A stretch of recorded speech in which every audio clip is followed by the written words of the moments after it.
Hello, hello, hello, and welcome to another Hello. Saturday Night Shadow Whispers in the Night with myself, Jenny, and my fabulous co-host, Robin. Robin, I am loving your hair. Oh, thanks. It's not mine. Like it. No, I just got this. It is a wig, but I thought it was super cute, and I got it from my friend Dawn Marshall at Lazy Girl Approved. Right? She sells a bunch of these, and they're all fantastic. But I fell in love with this one, so I had to wear it. It's okay. I hope it's okay. Compliment me. Beautiful, beautiful. Oh, thanks. I'm just playing. You look fantastic as always. Like I love your hair. I like it when it's like. Well, I'm kind of messing around with it. I'm kind of like trying to look nice, and then I just want to dye it pink and kind of shave it again. Yeah.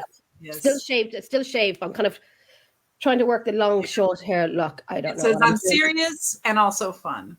Yes. Spin the wheel. It says spin the wheel and see which one you get. Well, that's a freaking brilliant idea. Don't tempt me. Someone said to me, I love your short hair. It's easy to keep.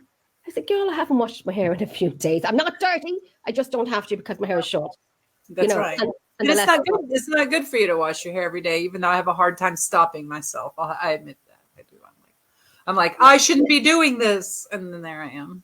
Yeah, I just kind of put products and whatnot into my hair. So we have a fantastic guest tonight with us. Yes, I'm excited. Me too. We're going to have fun. Talk paranormal, not paranormal fun. We're going to have fun. Yes. It could be anything, right? Talk about spinning the wheel. It could be anything with this guy. Yeah. Oh my gosh. Let me see it. Let me get these. There's hold it. How would you wish there? How would you wish? Here we go. So we do have Scott C. Wilson from the Paranormal Jackass podcast, where it's paranormal and it's fun and everything across the board of paranormal. I think my camera's gone a wee bit blurry there, has it? A little bit. Yes. Has it really? Let me fix it. It has. Oh, fix it. I don't know. Focus. Okay, so we're going to bring Scott on. And he's wearing fabulous fashion, which he will be showing you. Isn't that right, Scott? Isn't that right, Scott? Hello, ladies. I am definitely going to show you my fashion. Wow. Wow. You look like, Jen, your camera's in and out, and it kind of reminds me like when you get drunk and you got the beer goggles going, and you're like, I know. Can I see? No. I was going to say that. It's me. I'm trying to fix my light. Oh, here we go. You look great. Thank you, darling. It's done now. You see, Scott's name is Scott Comedian. What a big word, Comedian Wilson. Yes, that is my nickname now in the paranormal world. They call me the Comedian. I don't know. I guess because I make people laugh. I hope that's what it is. Instead of commenting on your techniques. Oh, wait, I have no technique. Oh, God. You're a comedian. Look what he calls a dowsing rod. What did you call a dowsing rod? That'd be a little water stick. It's a little water stick. I don't know what you're talking about. I don't either. That's the beauty of it. Just a little water stick. Oh my God, I was joking about Pepsi. I called it Coke earlier. I'll be food. We're going to say hi to a few people. Stephen wants to crack with you. Tell Bones that said hi. Linda, what's the story with you? What's the crack? Hi, Linda. Hi. Hello. Thank you. Cool. We have Kimmy Cubs. Kimmy, what's the story? Hey, y'all. We have Portal to the Paranormal. Is that Nando, Sarah? And there's Paolo, your friend. And Paolo. Hi. God, what a name, Paolo. Paolo Martini, right? Golly. You just expect great things. How you doing, Paolo? Good Lord. Oh my gosh, your testosterone just got all over me. Good. Dude, like, that's a name. Like, it what's is. your name? You just expect it to be expensive, right? Paolo Martini. With a voice like this. What's your name? My name is Paolo Martini. Yes. Dude. Sounds like you sound like a horse. Do the other one as well. Do the other one that you had on earlier. The high one. You mean this one? What's your name? What's your name? My name is Paulo. Paulo Martini. That's a mini horse. So you have this big, strong, muscular, built man, and then you say, "Hey, you know, where you from? What's your name?" Excuse me, where you from? Oh, I'm from Saskatchewan. Saskatchewan. Canadian? That's what all the Canada. Saskatchewan, Canada. That's from that movie, Grown Ups. Yes, from Grown Ups. Yes, All the women on the pool. the big tough, the big muscular guy, and he's got that really. Yeah, dude, that is great. That is great. Oh, it's a very funny movie, hilarious movie. What's this? What is this? In Britain's Got Talent, all the low voice singers are coming out. Dude, there is something about low voice singers when you look at somebody like Barry White. Yeah. You know, he had that voice, that sexual healing. Oh, Dude, Yeah. sing a little Barry White. Yeah. Do it. I can't, dude. I don't think I can do Barry White. Let me have some sexual healing.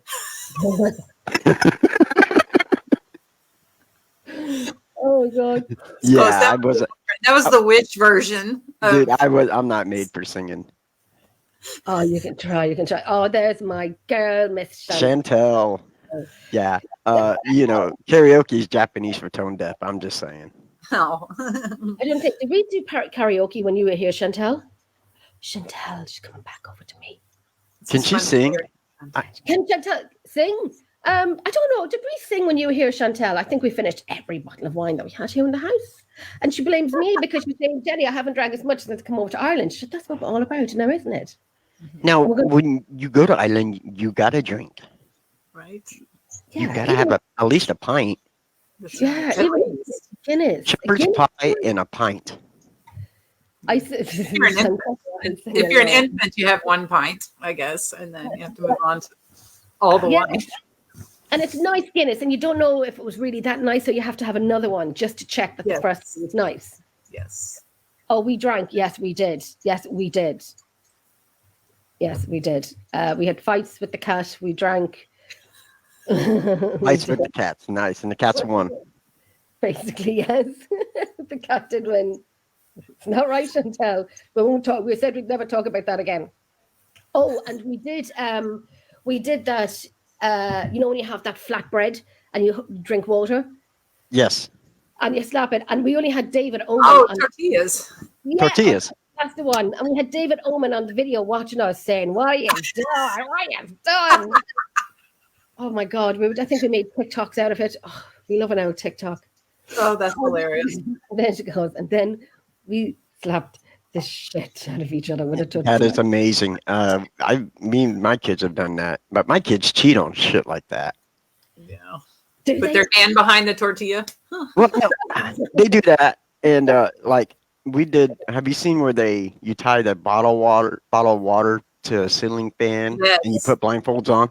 Yes. Me, my daughter, and one of her friends did that, and then they were peeking and slinging at me and hit me. I'm like, what the freak? How's this? I'm like, man, I could have sworn I turned that dang thing down on low. No, they had full force going behind it. As a matter of fact, my buddy Jason Wall's in here. That dude, Jason, we're going to do the tortilla challenge. Right, what's the crackety? Yeah, I would like to do the tortilla challenge. I love slaps in general so much that I used to have a blog called Slaps Are Funny. And I mean, I wrote in that thing for years just about that. And everything I would ever film. Now, I don't do it for paranormal now, but I wish I could. And maybe I'll squeak it in, right? But there is a slap scene somewhere in there because I adore it. I adore it. I don't know what you're talking about, Raymond. You must be talking about Robin and Jen, because I'm not trouble. I'm as innocent as they come. You know, I heard you can sell your loads of trouble on OnlyFans. Yeah, I'm trying to. Asking for a friend. I was going to say something there now and I forget for a second. Why? Why would you forget? Because I'm at that stage of life.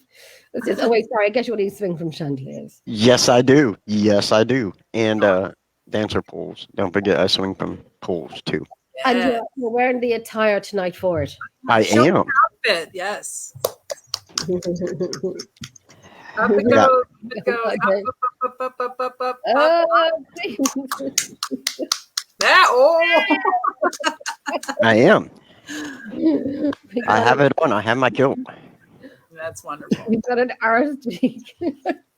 Oh God, the ratings have just gone up. Yeah, I know. I think that's the first time I've ever seen someone's ass cheek on your show. Get the ratings up. That's what I'm talking about. Oh my God. So what's happening in the paranormal world? Not.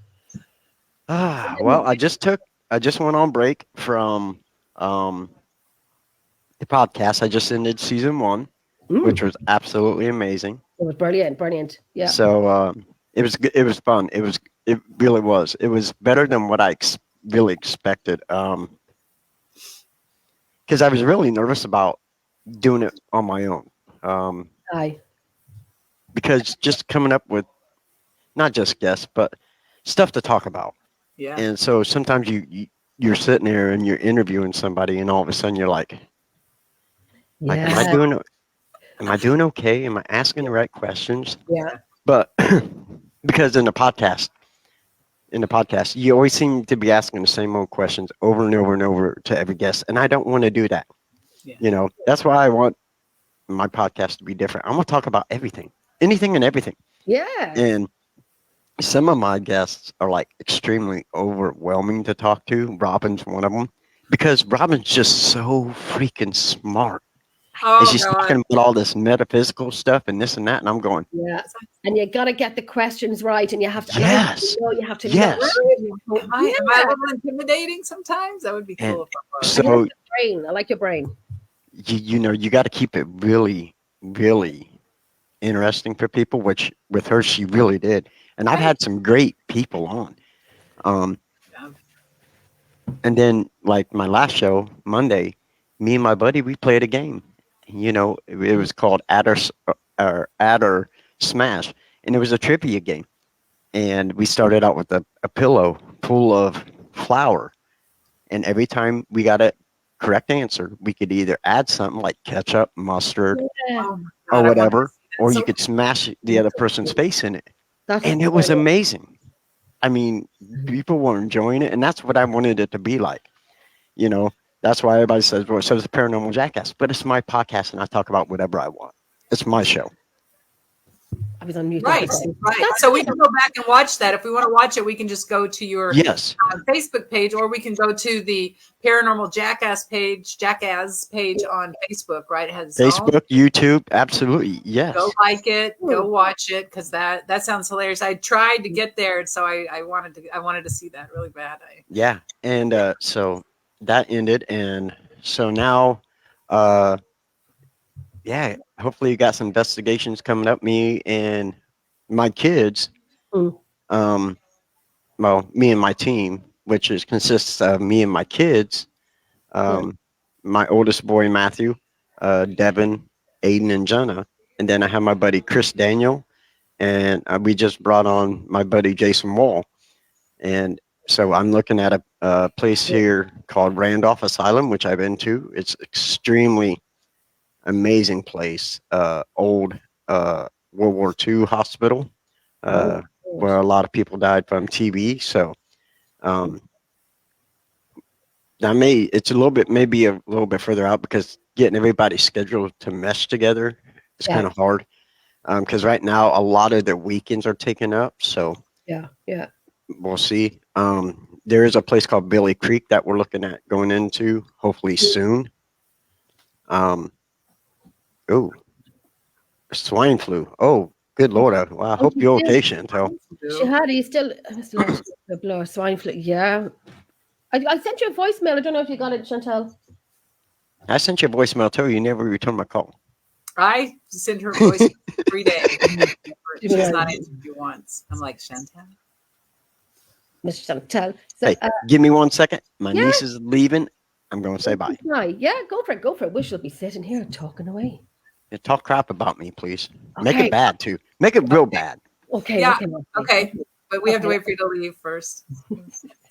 So I heard that Scott was trying to sell leg pictures, like his kilt and leg pictures, on OnlyFans, right? And that he didn't sell anything. He was just nobody Yeah, bought I mean, anything. I'm not going to sell anything. It's a bit embarrassing. So you It wouldn't, is you know, embarrassing. It's you totally wouldn't want to tell embarrassing. everyone. You know, you just pretend. Well, But- the one person finally bought something, and so he's on OnlyFan this week. Not fans, just fan, singular. I know that was terrible.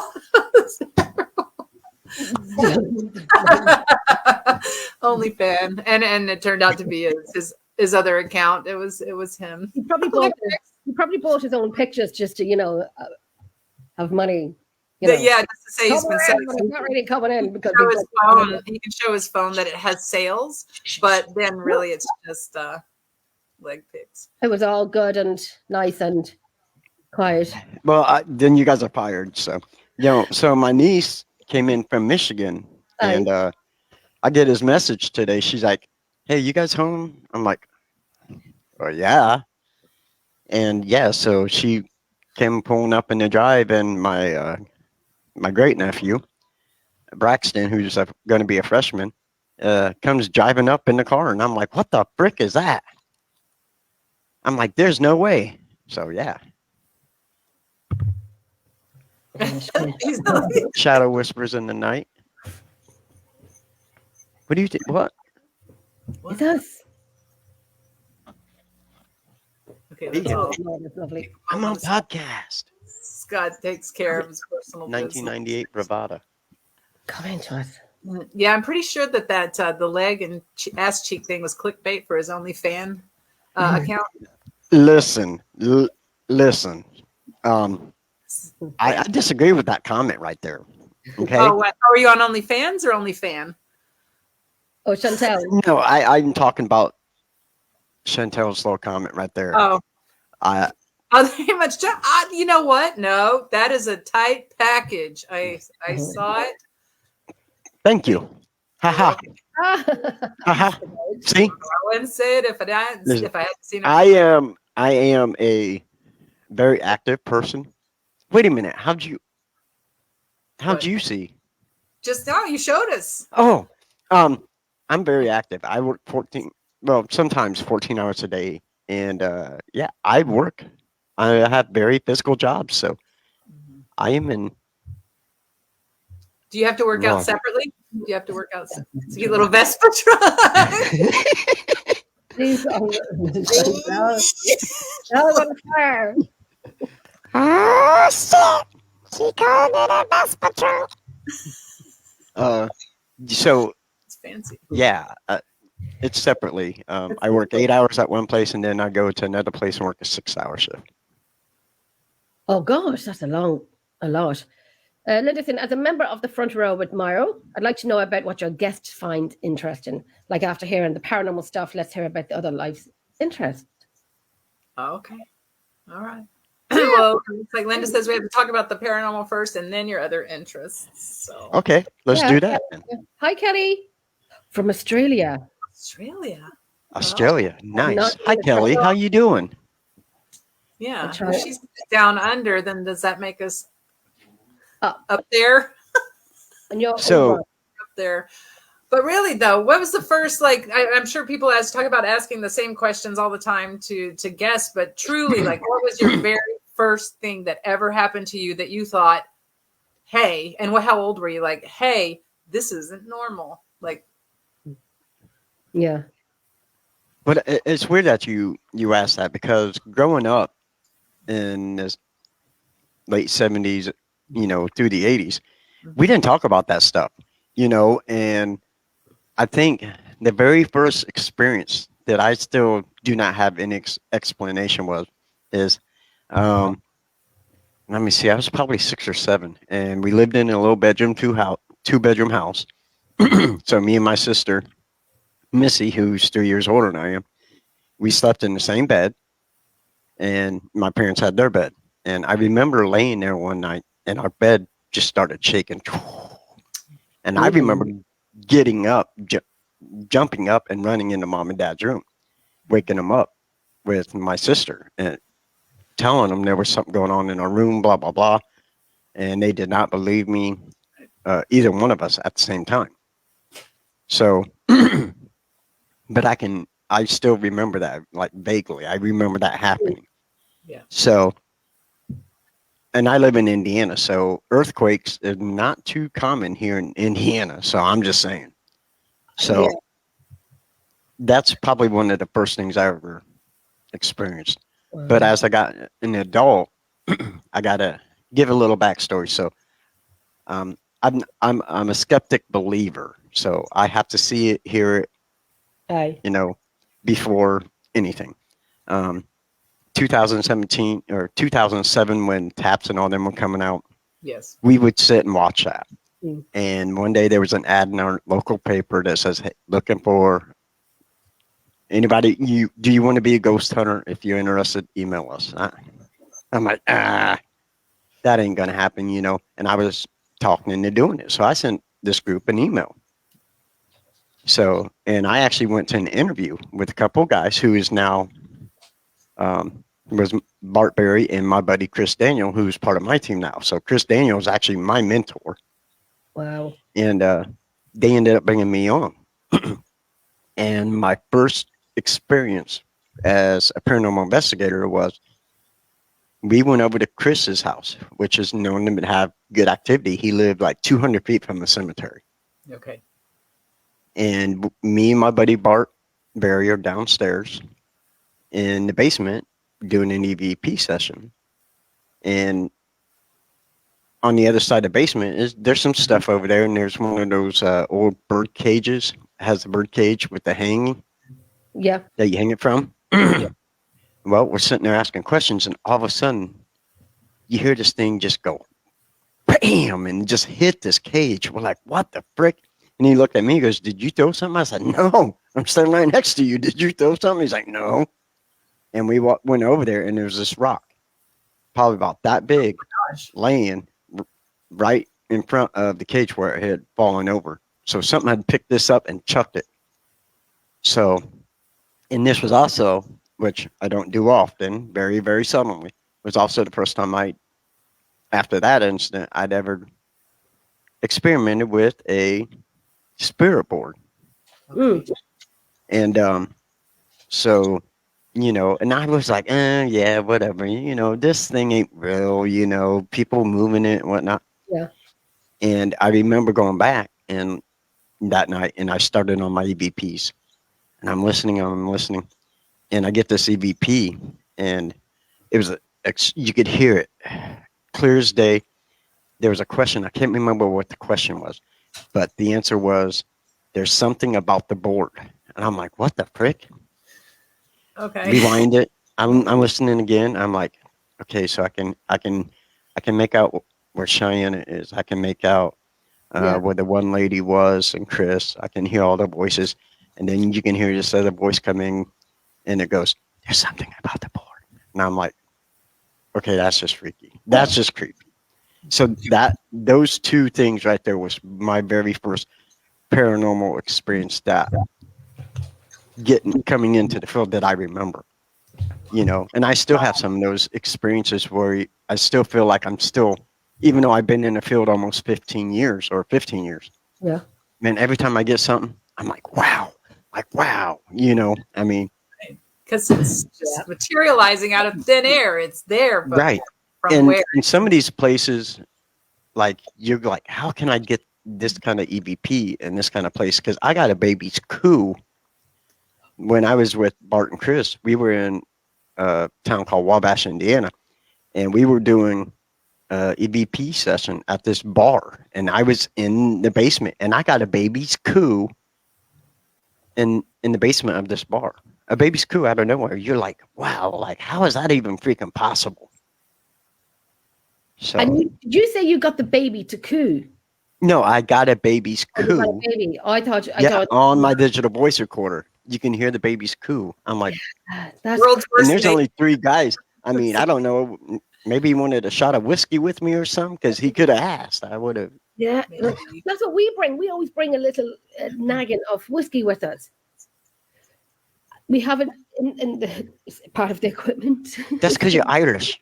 Yes, we do. It's partly for them, and then it's for us if we need a shot by saying what happened. Hi, Right. Anthony, because I know I was out the other night and we went out to the Drogheda Museum, Millmount, Emerald Isles location. It's myself, Lou, and Alan. What a night we had. We went for 2 hours. Sport of the moment, went for 2 hours, and it was probably one of the best nights we've had. One of the best nights. I mean, we don't even have to listen back to half the audio because it was there happening to us. Right. Oh, nice. And I remember Alan was doing the Estes method, and me and Lou were calling out. We were sitting on the floor, and it wasn't a happy moment. It wasn't an okay moment. It was negative. I mean, proper negative. And the man just wanted us to know, and he wanted this girl. She actually was the first time we ever got a name given to us. And she was afraid of him. And you know what, that story builds up with your questions and you follow through with their answers and so on. And the spirit box is up really high, up to the highest, obviously. And then you'd have it on the fast motion, you know, like instead of going like you bring it down to like 210 or 2 whatever, it was like so that way the voices will come through proper. And then so Alan, when you're talking, you have headphones on, no, okay, and I'm like, because Lou was like, yes, she doesn't know, and so on, and Alan was like, who? And I'm like, so when this thing was happening, like this something was going, oh my goodness, it was a fight or flight mode, and if I had to flight, back pain. What back pain? I would have been off that floor in 2 seconds. You know, that's what the whiskey is for, is for the back pain. Yeah, physio. I don't need to go to anymore. My back pain has been cured. I just leapt off the floor, and at that, I would have been running on my hands and knees over towards Louise. But it was just something like rumbling. The man was so angry. I was like, shh, shh. And I was like, shush, shush. And it was mad. It was just crazy. And then we have movement on camera when we're outside. Yeah. So we have movement. That is absolutely. Seeing that's awesome. It was bloody brilliant. It was brilliant. I don't know why I got talking about that. I don't know what's in my head, but yes. No, that's good. Hey, Anthony, how you doing, brother, man? That is my buddy, Anthony. Anthony with me very soon. He's my boy, man. You know, we didn't do. He did his show last night, and normally we do Unholy Trinity. So, but that's my boy, dude. I love that dude. That's Anthony. He's on with me, I think, next week. Dude, he is such a good dude. I'm looking forward to it. I'm looking forward to it. Indiana brethren person. So there's a lot of. Yeah, Anthony's actually from Texas. So Texas. Oh, yeah. okay. Nice. So that'll be fun. It depends where I'm at. Like if I'm in a small room, you know, like at the Bell Mansion, I will put my digital voice recorder on if there's a dresser or something. Yes. Very seldomly do I hold it in my hand, just because I don't want to contaminate anything. But if I make movement and I know it's going to be on there, I make sure I mark that on my digital voice recorder.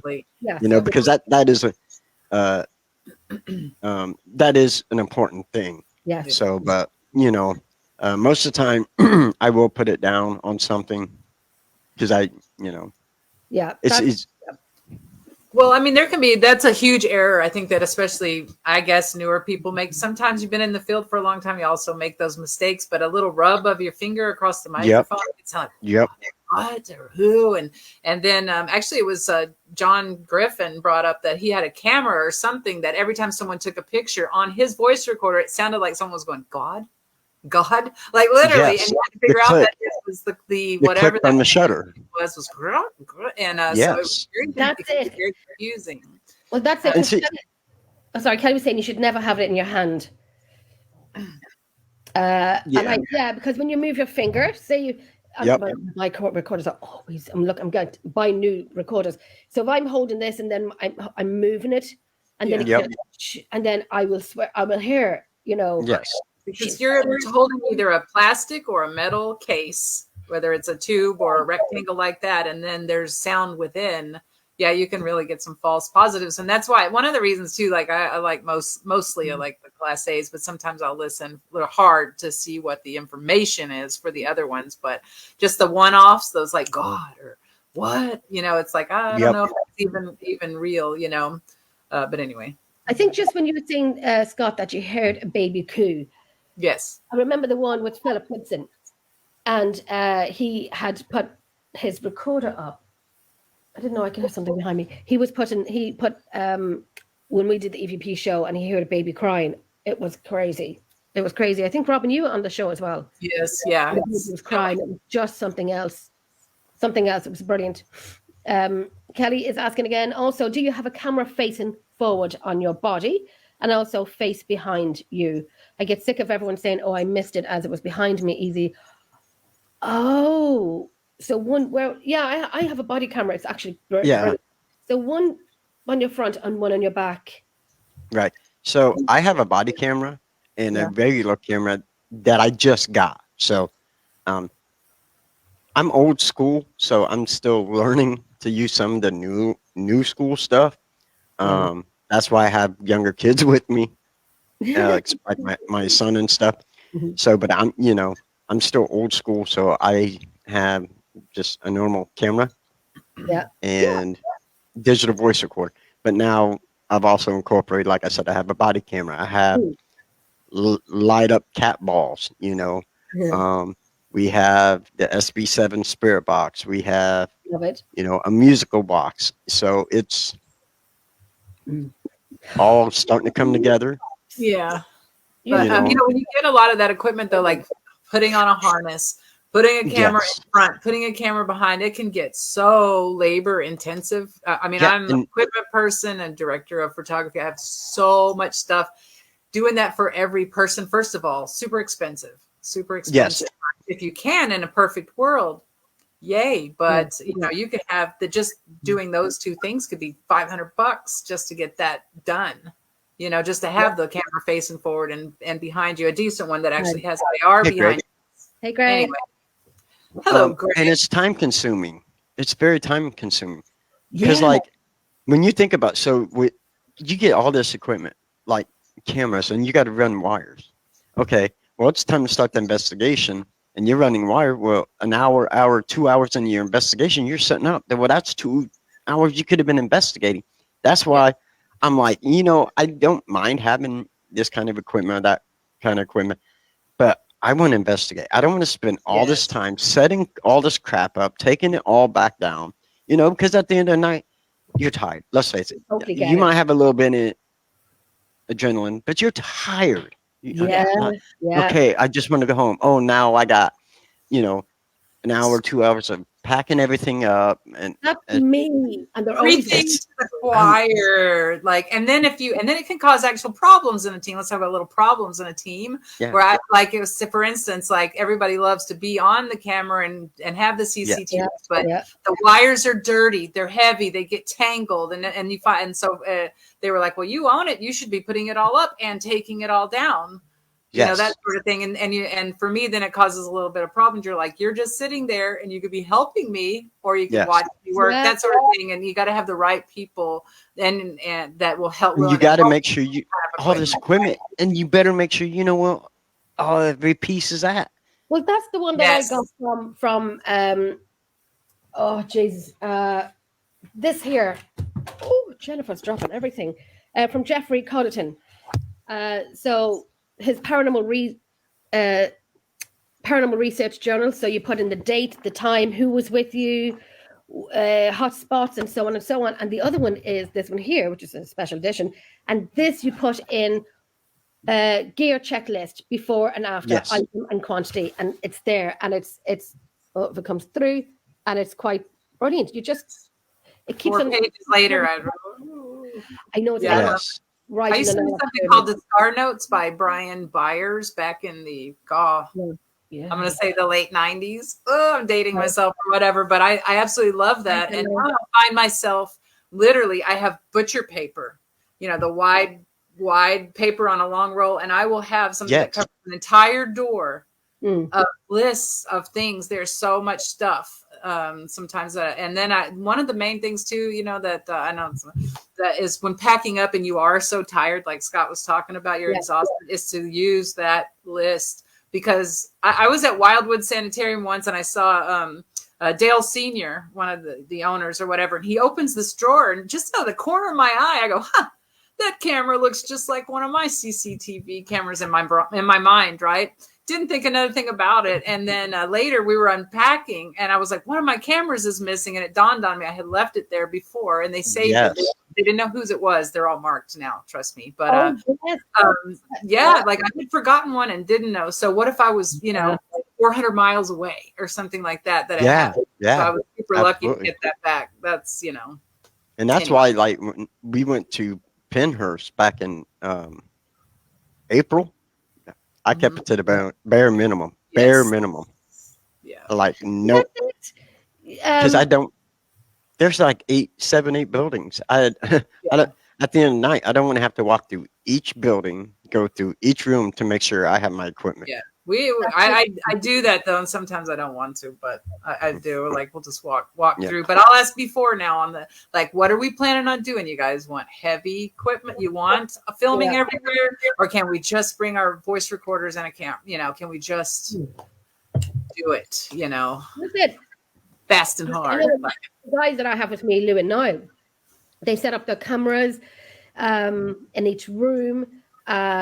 We set up downstairs and say one in the museum that's beside us. So say in the museum, and we would have a camera obviously on it, and we'll keep an eye on it because sometimes nights you have to go to room because you're hearing stuff. Yes. So you want to take you away from that area. Like that's what happened last week. A few days ago, they wanted us away from upstairs. So the trembling of like a gate shaking, like it was loud. It was in the building. So we left to go downstairs because then that made us stop the Estes method. The Estes. And he wasn't happy. And I was about to do the Estes next, but it was getting heavy. Like I would never say, no, I'm not going to do it. I'd not make myself do it. I would do it, even though it's going to get heavy stuff, but the guys that I have, Lou and Niall, we all set up our own equipment, and at the end of the night, if I'm sitting down or Lou's sitting down, we'll all get each other's equipment and so on. We all help each other out, and it's brilliant. Mm-hmm. The first walkthroughs for light equipment. I really want to know what you think about that statement in general, Scott, before because I have something to say about that too. But so my walkthrough is for me.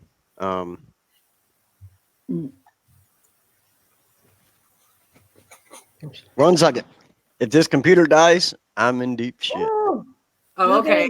Look it in. No, you're good. You're good. Hold up. Ooh, my tushy's cold.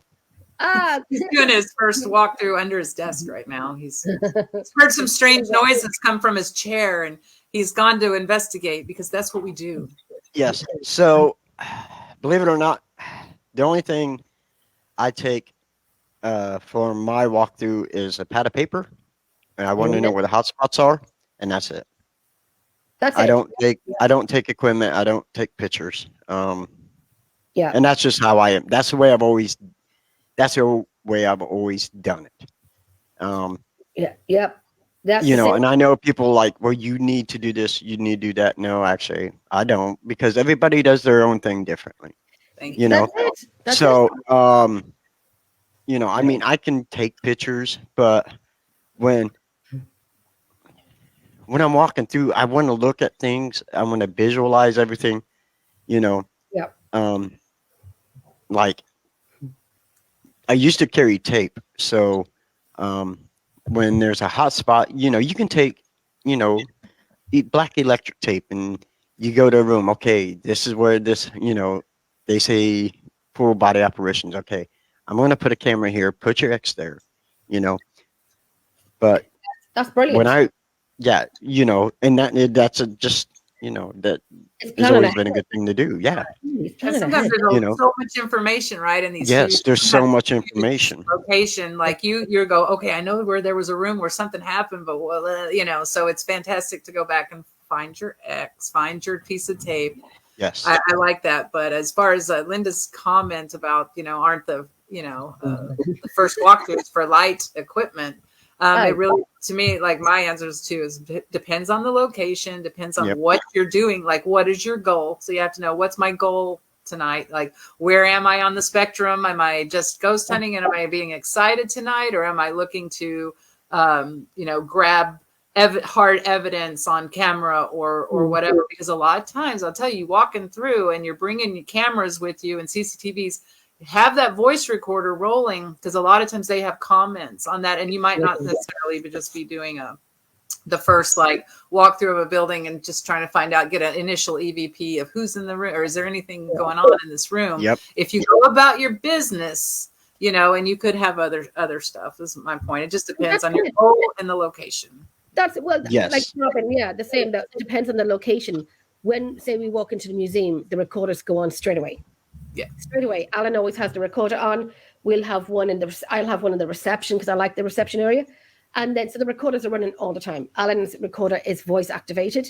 So say if we do a 20-minute session, it would probably take about a minute to listen through 20 minutes, because it's just voice activated, which is great for playbacks. And then pen and paper, write down date, who's in the building with you. Yes. The hotspots.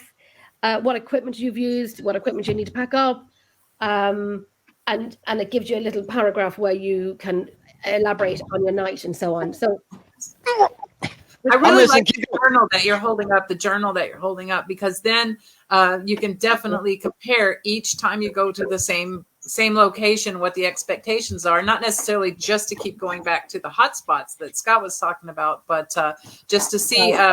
It's hard to remember everything. You think you're going to, but you can't. You just can't. And then also someone else can share their evidence or data, that sort of thing, and you can go, ha ha, I actually got the same thing. It's in this is my invisible journal. It's in my journal. Yes. Yeah. I was watching a video this evening. A team went down in Lep Castle for the very first time. I mean, the excitement was brilliant from them, because it was like, you've been there a few times, so the excitement that they were going to have a great team from up the north. And so I watched one of the videos, and there was a double SS method going on. And they were coming up with the same words. I know me and Lou did it as well. And they said the word Lucifer, devil.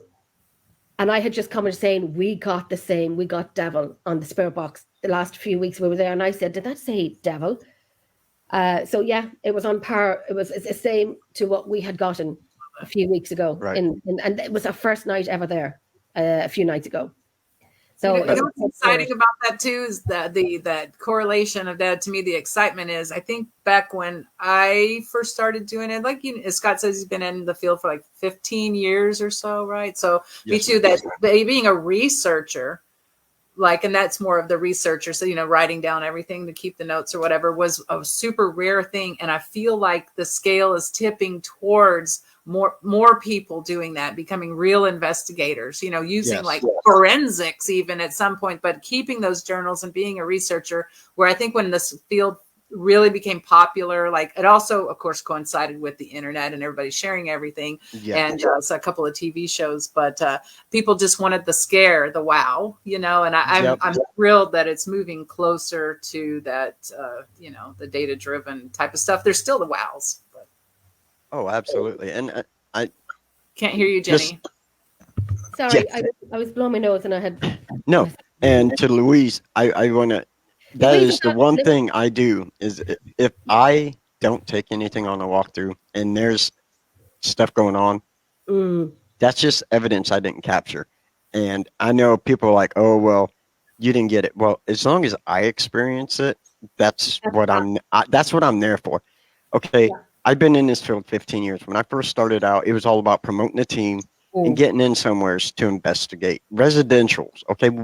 Yeah. When I started out, you didn't hear about Waverly Hills that much or all these different places. Yeah. So back then it was about promoting yourself, putting your evidence up on the internet. Yes. So people say, yes, I want this team to come and investigate my house or this or that. But now I'm not about that. I'm not going to put my evidence on the internet. You know why? Because, and it ain't, I'm not, no disrespect towards anybody, but it's not for you. It's for me. This is about me and my personal experiences now. Okay.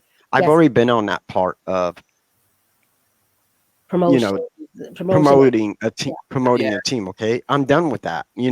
Do I have a Facebook page for Flatline Paranormal? Absolutely. If you look on there, is there some stuff posted on there? Absolutely. Is there a lot? Absolutely not, because I just don't. Do I promote the podcast? Yeah, because that's my baby. Yes. Now I have 5, 6 other members of Flatline who are more than welcome to post whatever they want to on Flatline Paranormal. Do they? No, and I'm fine with that. Yeah. Because we don't have.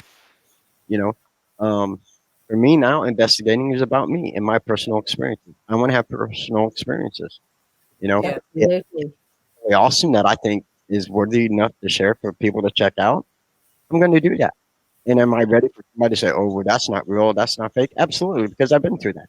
Well, And that's it. Yeah, your personal experiences is what, like you're saying, is what you know, what you've witnessed, what you've seen, what you've heard. And I know, like Yes. Louise, now she's Emerald Isle. Louise is my right hand lady. Like I couldn't do anything. Like seriously, she does the videos. She's brilliant. And I'm saying that, not just saying that because she's watching. I mailed her and I said the same thing to her. So she's like, I'd be lost without her, genuinely. And her husband Niall, they're on the team. And what I mean, of many years of doing this, and I've had some clowns, if you're watching, on my team who are not on it anymore. Walk.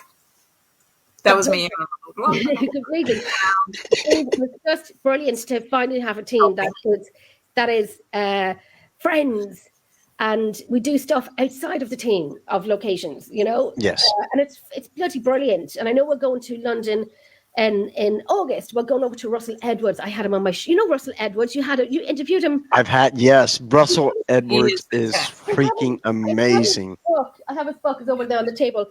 I bought it, and we had him on the show a few weeks ago. But let me tell you, he said, "Jenny, is this viral?" And I said, "Yes, Russell, it's live. It's video." He goes, "Good, because I'm on location at Whitechapel."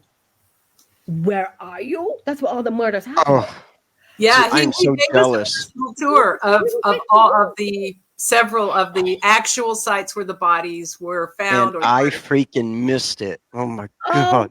You can watch it back. Watch it back. I'll tag you in it. It was a highlight. It was a freaking amazing interview, amazing show. To see where he stood, see down there, he said that's where one of the ladies was murdered and whatnot. And then a prostitute came up to him looking for money. Yeah, and a real live one. A real one. Like, and she said hi to everyone on the show. Did a little. It was something else. It was something else. And that's Lauren there. No, it was amazing though that where someone there was actually a real hooker. I couldn't believe it. I thought that was phenomenal. Actually, it's like it's still like history just going on and on and on. We're going over to him now in August. We're booking our flights tonight, Louise, and so we're going over to him. Emerald Isle is going over to Russell. He's given us a private tour. That is awesome. Well, he gave us now some locations of where to stay in Whitechapel and London Tower and so on and so on. And then we're going to do the London catacombs. Oh my God! I have to come over. Will you do me a favor when you get to the location, like the drain where he was showing us where the torso was found? Would you please lay down on it and get someone to take a picture of you, like laying there? Okay. Dude, I know that sounds weird. That sounded weird, didn't it? But I dude, really that's weird. But I would do that. But I like it. Of course I would. I would too. Dude, I'm kind of jealous. I'm so lucky. Now I hate flying, and I do take Xanax when I fly. I'm proper petrified of it. But I mean, I'll do it. Like flying twice this year, I will do it. But so looking forward to it. We are now. We can just go. We can just go and just show up. He said, Russell Dude, said, I'd be down. Credit card. I can do a live from it. So we will be doing a live from it. We will film it. And Louise is talking about when we went into Lep Castle a few weeks ago, she had her camcorder running. And it was just that when she turned around and I was sitting at the fire and so on. And then when Louise turned around, the door in the conservatory, which is a great place, was closing by itself. No one's in there. And you can see, did your hair fall off? Did your hair fall off? I came back. I'm like, what? If you guys don't know, yes, this is a wig. It's for Scott because he likes chicks in wigs. I do. And that looks absolutely amazing on you. Isn't that fabulous? I'm sorry. Go ahead. I tried to be like, I'm like, see. I'm going to take a cold shower later now. Thank you. Lou got the door closing over, and you can see it, and it's quite brilliant. And that's like when you go in, she always has the camera on. Louise loves the camera work, so that was brilliant. Lauren, I can't see you. I can see you on. I have my phone because I'm on the Emerald page, but I can. I can't see. It's just still saying Facebook user. Yep. I can see Xanax working on a flight. Tried that when I worked at a daily newspaper. I got too relaxed and had to quit the Xanax. Xanax and gin and tonic. I am that person. I'm sorry. I know you shouldn't mix, and I shouldn't. I'm not promoting it. I'm just saying that's what I do. Otherwise, I would not get on a flight. Wow. But I did get into the cockpit a few months ago. When I flew over and the pilots. Whoa. I haven't flown in years. I'm going to. Uh-oh. Let us answer for you. Yeah. Hello. I can't. It's Amber from. Somebody's ordering leg pictures. This is yes, Linda. Yeah, this is a bangs wig.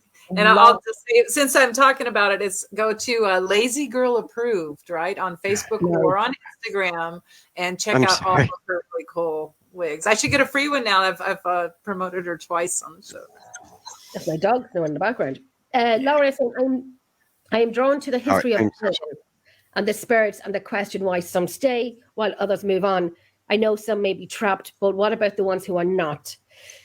People say those spirits have unfinished business. How do you really know? How do you really know if that's the real reason? Yeah. No one really knows about the spirit themselves, which is absolutely. When people say they have unfinished business, that's just it's speculation or theory. It's a theory. That is just a theory. Like, we honestly do not know why they would still be there. So the easiest way to do it is our speculation is, well, they still have unfinished business. They're going to tell you something, and something's happened. People have always asked me, well, why do you think this place is haunted? Well, I think something tragic happened. To me, if you die, okay, like I die of a natural death. Mm-hmm. To me, I'm not staying here. I'm going wherever I'm supposed to go, in the ground, heaven, hell, wherever. Okay. If I'm still here, something tragic happened. That's how I see it. Something tragic happened. Everybody says, well, my dad this, my dad that. I believe my dad is in heaven with my grandparents. That's just how I see it. I don't want my dad to be stuck here. Yeah. I don't want my dad to be stuck here. I don't want none of my kids to be stuck here. I want them to be wherever they're supposed to go. Mm-hmm. So for me, dude, you rolled in something, so you're getting a bath. Okay? Exactly. Dog? Yeah, I'm talking about Big Dog. She's a big dog. Is that a beagle? No. Let's see your big dog. I love big dog. No, it's not my big dog. She's a bull mastiff. Oh, she's I love mastiff. That's my mini horse. So for me, I have to say, if there's a spirit or whatever still here, something tragic happened, and that is my theory, because I think that's the one thing that everybody thinks now that because somebody dies, they're here, they're just roaming around. Yeah. And to me, that's a good theory. That's your theory, but that's not my theory. Mm-hmm. That is not my theory.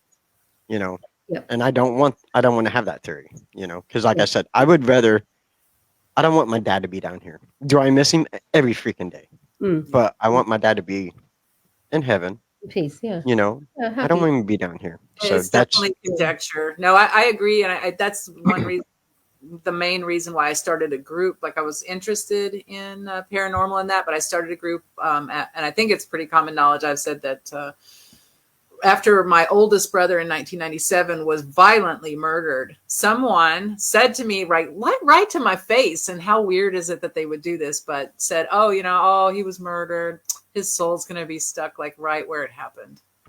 And I broke a little bit that day. What are you saying? First of all, BS, and that stands for bull crap. Yeah. I think that's just a bunch of junk or whatever. And is there parts of them and that sort of thing? But that thought didn't settle with me well, and I was like, I guess I'm gonna have to set out on a journey now. The hero's call. I'm setting out on my journey to find out for myself. Which goes back to, like you say, you do this for yourself and not for a bunch of to share your stuff with other people. Yeah. they're going to have their thoughts and all that kind of stuff. But I think that is tragic. So then looking at like the body of EVPs that you get, right, for all these years, I want you to think about the answers maybe that you have gotten over the years. And I'll start by saying, for me, I've had voices that on EVPs that have said, there's no heaven, there's no hell, there is a heaven. Yeah. I'm back, you know, so I'm just kind of wondering, have you gotten anything like that on your EVPs? I have not. I have. Just because when I first started out, dude, I was horrible. I don't want to say I was a provoker. Okay. Mm-hmm. I mean, that's kind of just something I came into. I'm not that way now. I don't. Yeah, we learn. You know, We learn. I retired for a while. So when I retired, I think because with my old team that I was part of, that I did Flatline, I just got tired of running it as a business to promote everybody to get into places. Yeah. So I stepped down for a while. And when that happened, I think my veil closed. I think I got closed off. That was it. Yeah. So now coming back in, it's still basically closed. So I'm trying to open everything back up to where I can get more responses and activity. I'm basically kind of like a block, but a spirit block. Yes. You know what I'm saying? Yeah. I'm like a spirit blocker. So now I'm trying to get it to where I'm open back up so I can get this. But I have been, I've never gotten an EVP saying there was no heaven, no hell, no nothing like that. I've been called a bitch, but I've never, which I have. And that, for me, I'm kind of glad, that I have never gotten anything like that because, like I said, for me, I want to believe there's a heaven and a hell because I know I got an express lane to the other one. I'm hoping to go to the other one, but I'm pretty sure I got the fast lane to the other one. But I don't know. I hope one comes over and says, "Hey, there's reincarnation." So because I want to try this life again and make better choices. I mean, even if I come back as a model's pair of underwear, I just want to make better choices. That would just be tragic. Oh, I was going to ask, if you want to be reincarnated, what would you like to come back as? I always say a slug. I think I'll come back as a slug or something like that. A slug. A slug? Or a dog. I'd like to be a dog. But I've been called a dog many times. Man, I hope I come back as tall. I want to be tall. I want to be tall. Man, no. Oh no, sorry, dude. If I do, maybe a dolphin or a wolf. I'd be all right with being a dolphin or honey badger. I'd be all right with a honey badger too. Like honey badger don't care.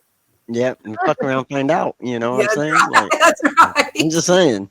Yes. Have you ever heard the theory that there's a reincarnation theory that we come back over and over until we are everyone, that we have been everyone that has ever lived on the planet, like that we always keep exchanging. Yes. We have to have everyone's experience before we are complete and we're able to, I guess, graduate to the next level of wisdom and existence. Like I will have to go through everything you've been through, Jenny, everything that Scott's been through, everything that everyone that has ever experienced anything, you have to experience everything before you can move on. That's just a theory. It's not necessarily. I'm fine with that. I want to experience so much stuff. I love you too, Amber, and I hope I do come back home. And that's like, they say birthmarks is how you got killed in your past life, and that's weird because. Well, you don't want to know where my birthmark is. I have a birthmark right here. Yeah. You probably can't see it. I can know it. It looks like it literally looks like a bullet hole. Like that's why I've been shot. Yeah. So, it makes me wonder. Was I in the military? Because I am a veteran. So, did you do that before? Is it something that? Yeah, I actually am very interested in that. Was I murdered? I don't know. Were you killed in battle? Were you murdered? There's all Yep. of those things, right? But that could also be an arrow, right? Arrow. An arrow, yes. Yeah, I was thinking that I have a birthmark on the inside of the top of my thigh. Like You have a what? a birthmark on the inside at the top of my thigh, and the inside of my thigh at the top. Yeah. How did I die? Huh. A tragic Wow. munching accident. What did you say, Robin? I said, I don't know. I said, oh gosh, it could be anything. A tragic munching incident. No, you know, like she was at a buffet and she slipped on a banana peel and accidentally, you know. Oh, is that what? Okay. You don't know if I'm going red of embarrassment or red because when it gets darker, my sunburn gets redder. Yeah, I'm sorry. What does it say about me that I didn't turn red at all for that? Look But, at everything is just red. Sorry. I think that could be a fantasy for you. That's what I think. thank That's you. how I want to go. Get munching. Right. If he dies, he dies. If she dies.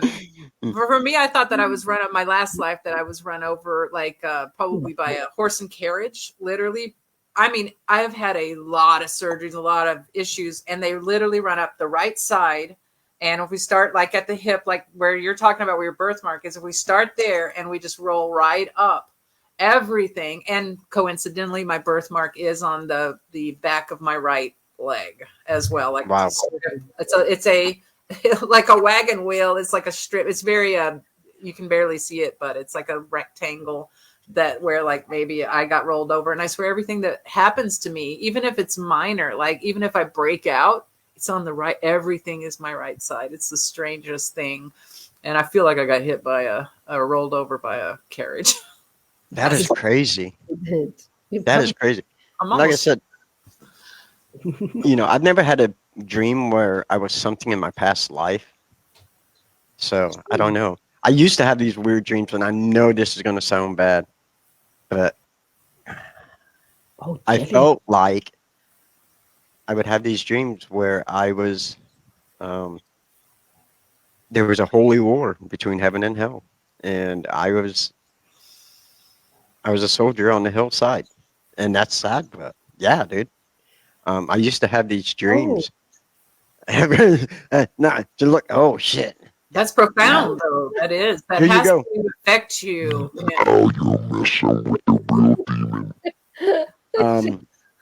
So I kept having these dreams when I lived in this one house, and out of the vent, underneath this vent, I would look down in this vent, and it specifically was in the bathroom next to my bedroom, which was my bathroom.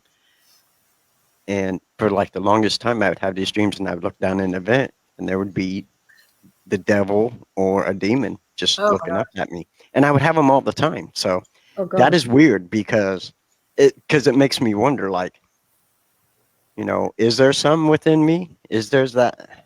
Because I always say, my saying is, we all have a demon inside of us that we battle every day. And I honestly believe that. We really do. Yeah. Whether it be depression, anxiety, anger, lust, alcoholism, drug addiction, we all have a demon that we battle every day. So, yeah, I'm just curious. So, I mean, I don't know. Maybe I'm going to be a general on Lucifer's side during a holy war. Holy Lord. Isn't that crazy? I think you two are the very first. We've never been speechless before, both of us. You guys are the very first people I've ever told that to, and that's an honest to God thing.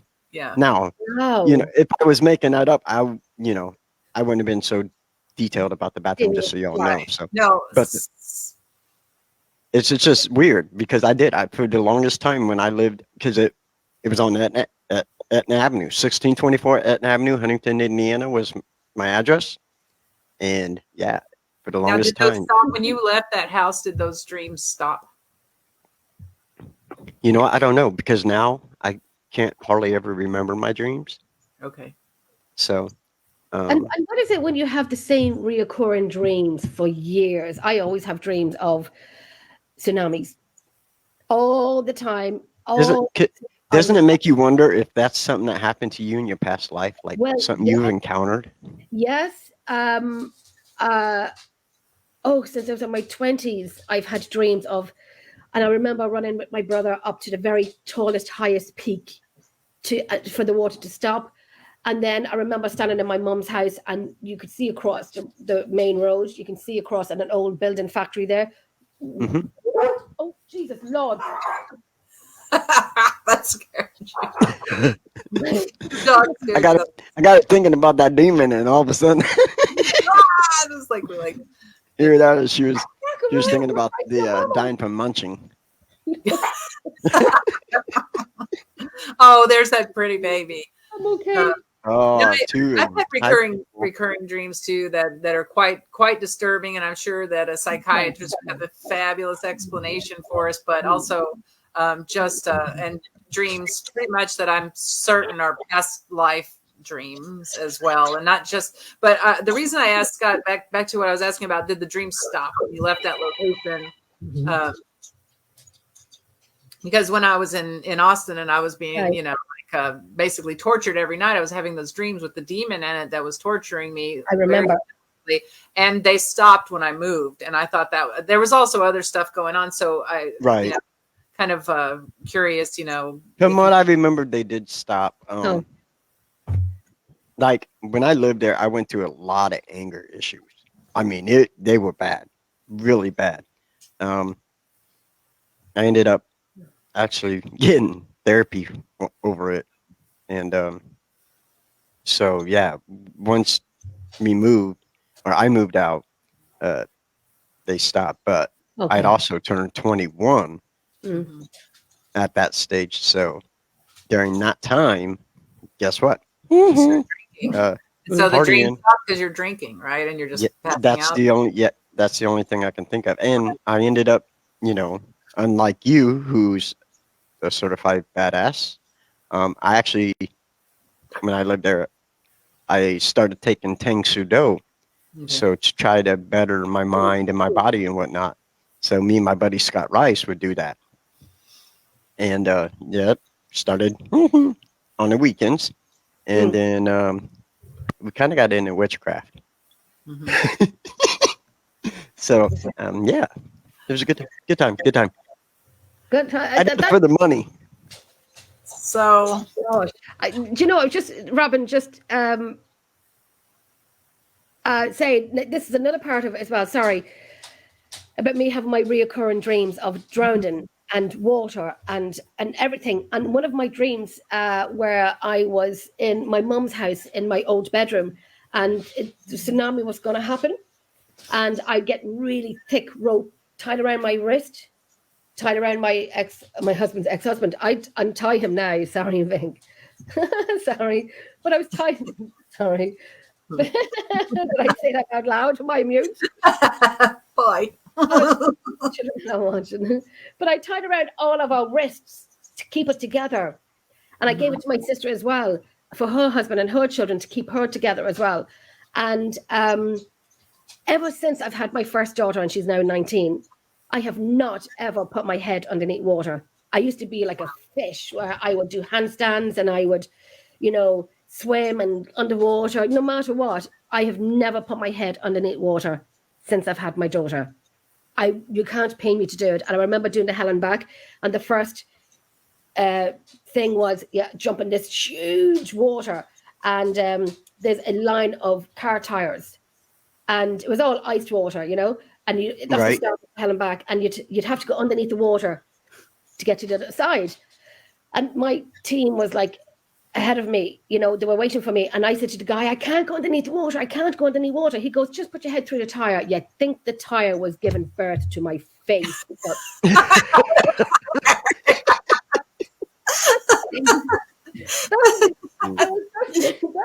That's right. They're going to get doing it, Jenny. Way to hold on to that fear. Tire marks on my face, I'm sure that wasn't a That pretty is look, amazing. but I won't go underneath water at all. So I think that's a super compelling story. Like I like that story in a lot of ways because of the details about, tying everybody together. It's something that absolutely happens to people who are about to experience a tsunami, running as fast as you can to the highest thing. All of that. Yep. That's super I went duper. to watch the movie, that movie Tsunami, when the tsunami hit at Christmas time in Yes. Thailand. And I've never watched the movie. And I even tried taking a breath now thinking about it. And I had a few glasses of wine one night, and my friend said, we put it on. And I'm like, okay, fine. I'm literally watching the movie. I'm like, and I have to look away because I feel like I forgot to breathe. I couldn't breathe. I do that. Oh my Titanic. God. Titanic. God, When they no. start taking on water, I start hyperventilating. Even though I'm a good swimmer, I was on the swim team. I was a diver as well. What? And yeah, so much known about this little guy. Mm-hmm. Yeah, I hyperventilate because one of my biggest fears is drowning. So like I want to go on a cruise, but knowing my luck, there's going to be a rogue wave and it's going to wipe me out. I'm going to be fucking pissed. That is my fear. I will not go on a cruise at all. Absolutely. I think that's one of the most dangerous Well, I things. want to go to Alaska, so I only got two choices here: flying or a cruise. I'm just saying. I won't. If I don't have to fly, I won't fly. I mean, I have a fear of flying as well. But I would take a cruise. See, I'm not scared of heights. I'm scared of the sudden stop at the bottom. Yeah. Right. Yeah. Me too. I went on a 4-hour casino cruise where you go straight out into international waters and all the slot machines turn on. And so I was inside for a very short, it was because I was with other people and everybody wanted to go. And so I was kind of like, oh, okay, no problem. But I had to stay outside most of the time. And I literally felt like I was just keeping a watch on where the land was, which direction, like, right. And casually I was doing it, but I could never, like, I didn't want to get disoriented. Like there was just this whole thing. And I tried to stay as casual as I could about it because I knew no one else was feeling what I was feeling. But I felt like it was my duty to keep a watch where the land was and which direction. Yes. I did. And I couldn't. And I just, that was the longest cruise I've ever been on. I've been out on fishing boats and things like that. It seemed to really bother me that bad. Something about a ship and water. No, thank you. No, thanks. But you know, and for me, like, I want to do a cruise, especially going to Alaska, because I want to go out there and I want to see if there's whales out there, and I want to see them jump, and you know, because that is a huge thing for me. That was brilliant. That was so brilliant. I was just like, you know, it's one or the other for me. Yes. Why don't you come closer than Alaska is go to Gloucester and take a whale tour out there. I saw so many whales and so many different kinds that even the master of the boat, the captain was like, we don't normally see this many whales. We were running from side to side, like go to Gloucester.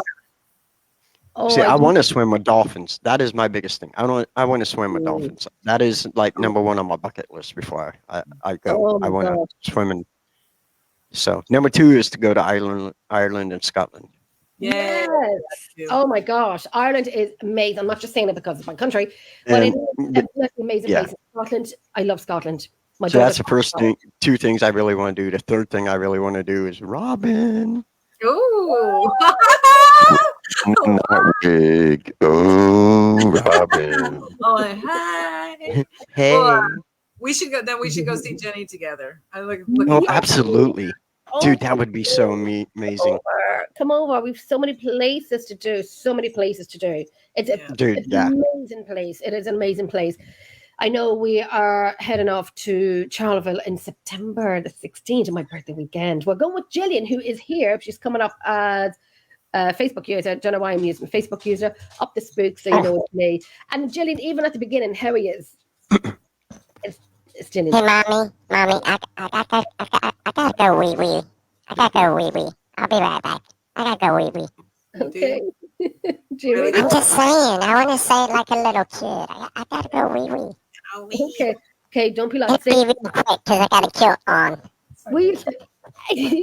Show Gillian your kilt. Gillian is down and out awfully. Show Gillian your kilt. Oh, my kilt? Oh, you want to see this? You like this? Oh, Gillian, look. This, baby. Oh, shit. Woo! You see that pretty little leg? Oh, Jesus. You're like a okay, I'm going to go wee-wee. Are we there yet? Okay, we're here. I keep expecting him to actually go. Like, okay, go for it. Oh, there he goes. He is going. Okay, I thought he was. Like, it's perfect time for me to fix this wig. It's like, I know. I didn't do anything to it. I just popped it on my head. You know, there's like. I keep getting redder and redder. I should have used Factor, but I didn't.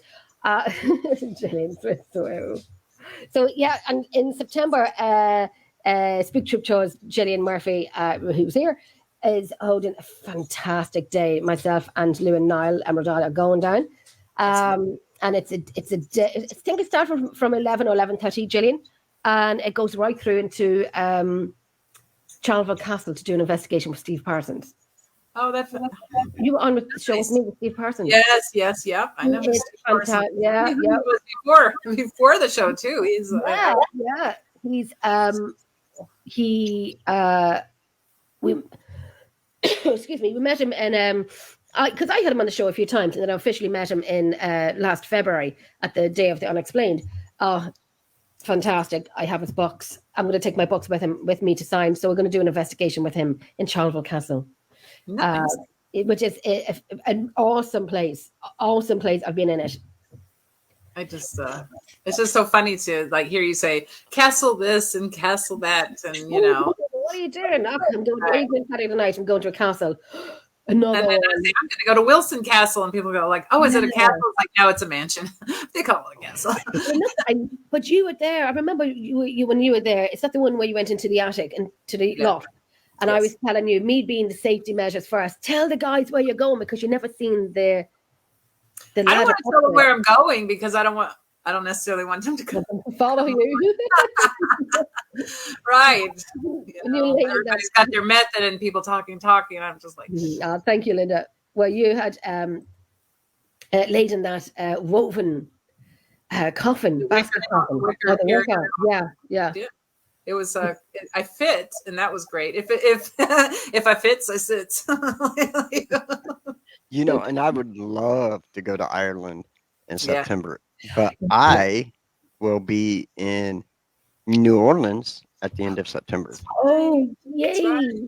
Yeah, I'll be at Beer Fest. Oh, that's gonna be brilliant. Yeah, so I'll be there. I'm a special guest, and I'm also the MC of the event. The event. So I'm excited. You know, I mean, we're gonna see it. For somebody, I don't know, I know, and I always say this, so, but a nobody like me to be a special guest at an Impair convention and to be the MC is amazing. Because if you would ask me something like that 10 years ago, you're like, what? Last year, you asked me that last year, I'd have been like, nah, I don't. No, yeah. Not me. The psychiatrist in me says you're suffering from imposter syndrome. Have you heard of imposter syndrome? Where you I have not. Okay, imposter syndrome is a real thing where you're like, am I good enough to be here? I don't think I am. I don't know why they're asking me, this sort of thing. Just remember that you are asked to be in that room because they think you deserve to be. They do not want their Paracon to fail, and they're not going to ask someone who doesn't deserve to be in that room to be there. Okay, you're there because you deserve to be there. I'm there because I won a contest. Oh, so never mind. So no, it was funny because I'm like, man, you know, Howard and all them are going to Beer Fest, and somebody, Stephen Woodard, put out who is coming to Beer Fest, and I was the first person to raise my hand. I'm gonna, yeah, one way or another, I was going anyways. And then I guess it was an unknown contest. So he come up after the show, or he messaged me. He goes, "Hey, you want to be a special guest?" I said, "What?" He goes, "Yeah, you're the very first person." We said the very first person, or a couple people that said they would come to Fear Fest, we were going to ask as special guests. I'm like, fuck yeah.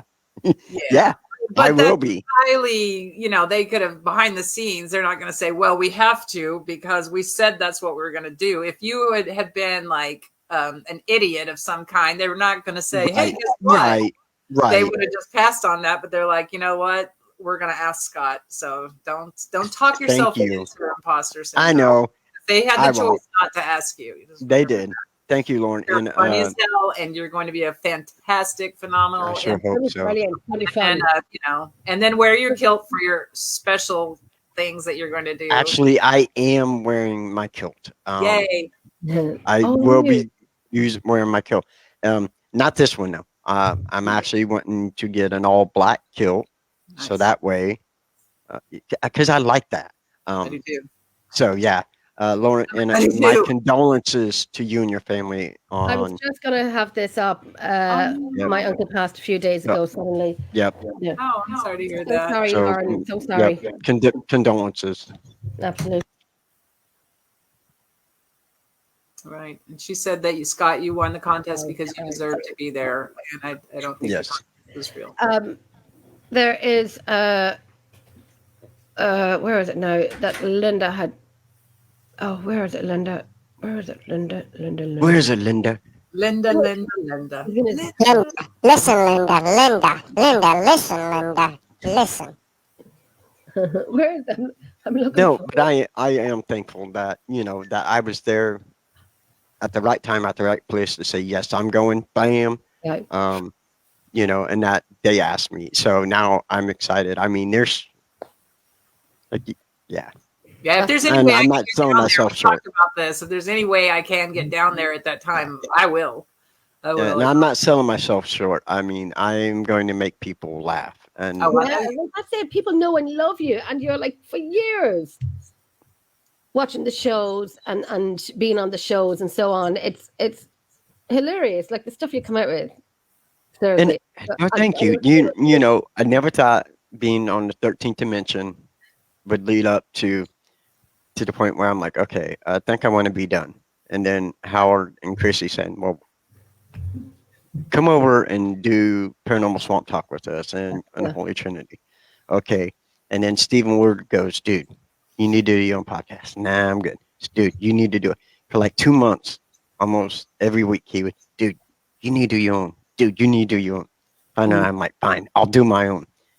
And here we are, dude. And I love it. I love it. I know it takes a lot of work. It does. It really does. A lot of work, a lot of background, a lot of contacting. And when I've mailed people, and I said, when I started out doing the podcast, and I mailed people saying, hey, would you come to Shadow Whispers? And I'm thinking, this is Jenny, little Jenny from Little Ireland. Who the frick is Jenny? And they'd say yes. And I'm like, you trust me? Like, do you trust me?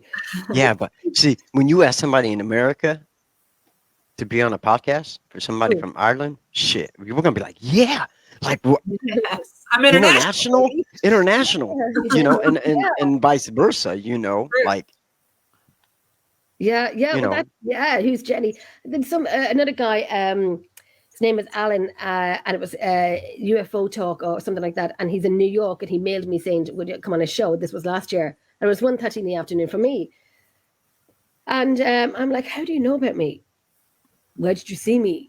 Like, I know I do all my shows and all the networks and so on, Right. but I'm thinking, do they see me? Do they know me? And it's amazing. It's brilliant. And I keep saying, like, I'm going to take a break, but it's addictive. I love doing it. It is. I love yeah. having fun. I But love sometimes you need that downtime. That was one thing that I learned when I was me, Tim, Crystal, and Jeremy was doing 13th Dimension. Yeah. Is I got burnt out. Like we were going long stretches. Yeah. And I started getting burnt out. Yeah. And that was one thing when I started the Paranormal Jackass podcast was, okay, I'm going to have an end date. I'm going to have seasons, and I'm going to take a break. Absolutely. So, and I knew once that when summer got here, I was going to take a break because there's so much, because I work a lot.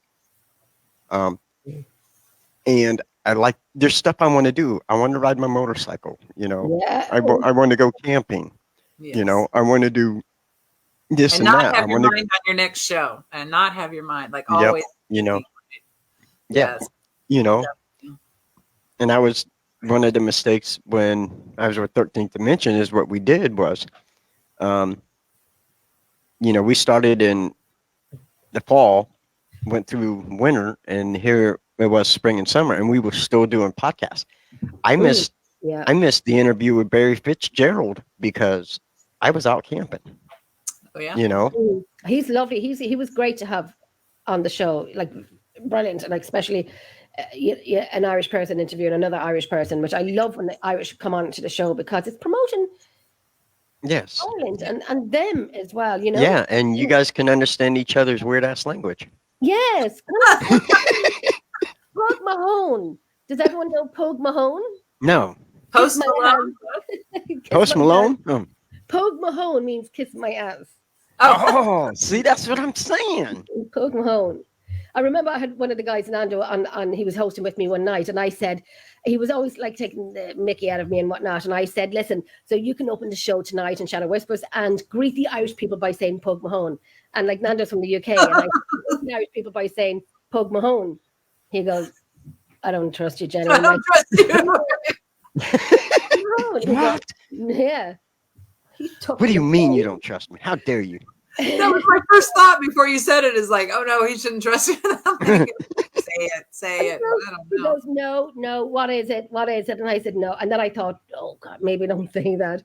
And I had to tell him what it was, but I almost let him say it. But Dude, that would Hello, have been Ireland. Go fuck yourself. funny. Not from the UK. Could you imagine that of the Irish, my Irish friend, sorry, Jenny? But no, I wouldn't let him go that far. But he knew not. He was right not to trust me. Dude, I probably would have said, okay, I can do that. I wouldn't even ask. I wouldn't even care. We used to say when we would go, when sounds dirty. It is Poke my home. It sounds like poke my hole. Pogue Mahone. Pogue, P-O-G, M-O, Hone. I think it's P-H-O-N. Pogue Mahone. Where's the other one? I'm laughing at Lauren saying it's not Jenny on the block, but Jenny on the Shamrock. That was funny. I laughed. Jenny on the Shamrock. I love that, dude. I love that. Jenny on the Shamrock. I have many other lines for that, but I'm not going to say them. And I'm tiny like a leprechaun. Okay? Sure, to be sure.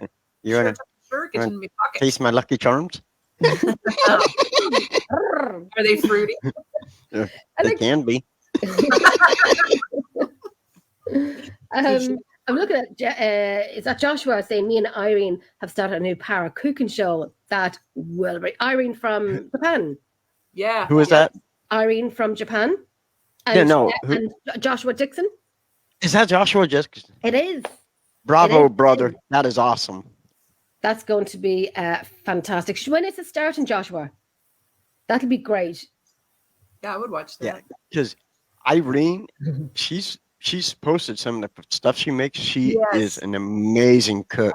Yes. I'm like, I mean, oh my if God. it tastes as good as it looks, because this food is gorgeous, right? She spends Yes. days doing things. I would just go over there and just decimate her buffet.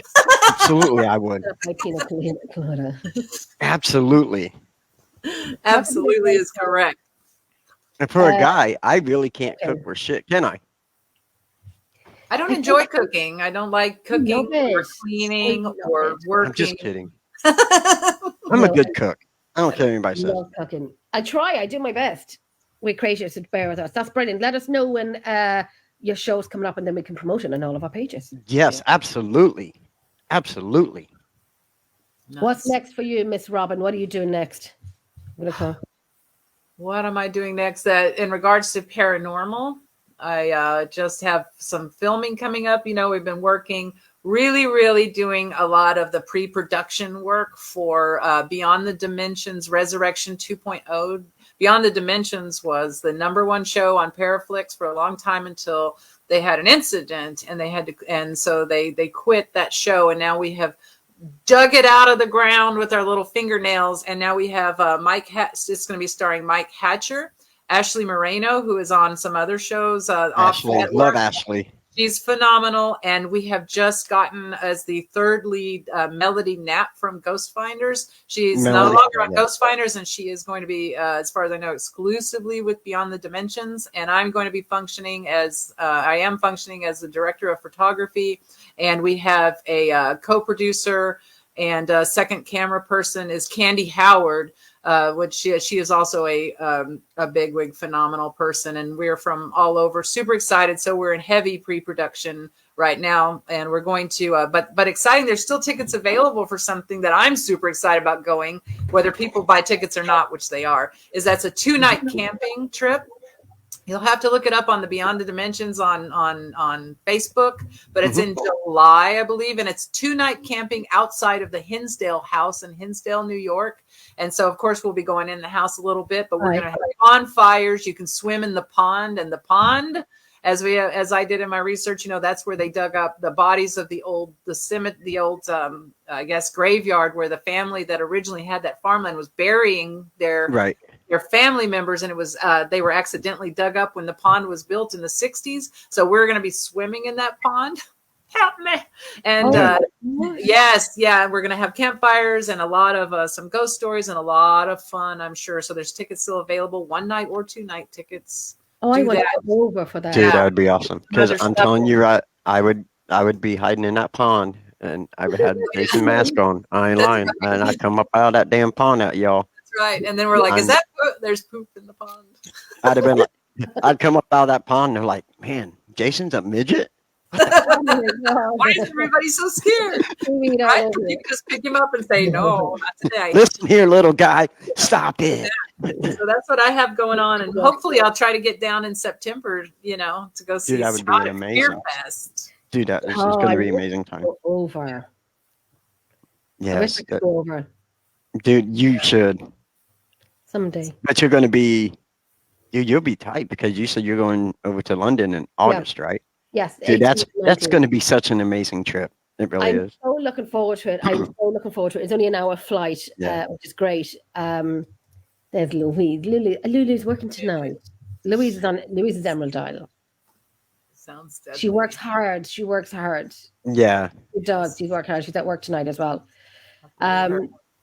Oh, she's fabulous. She's fabulous. So Scott, what are you doing anything besides Fear Fest going on? Not that that's not enough.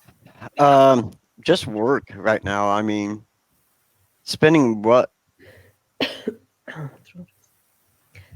Ooh. What will you be wearing jumping out of the pond? A kilt suit? There wouldn't be a kilt on. I'm just saying. Yes. No. I don't like cold water, so It's going to be cold. yeah. In New York, it doesn't matter what time of year. You get in a pond or a lake, it's cold. Oh my gosh, that's Joshua. That would be awesome, Joshua.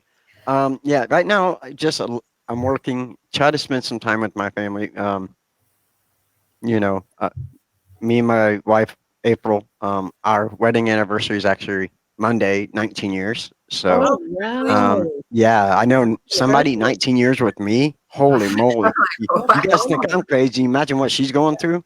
Right. And It's a saint. Her name's Saint. so, yeah, so right now, as far as paranormal, I'm hoping to get in a couple of locations just to investigate with the team. Right.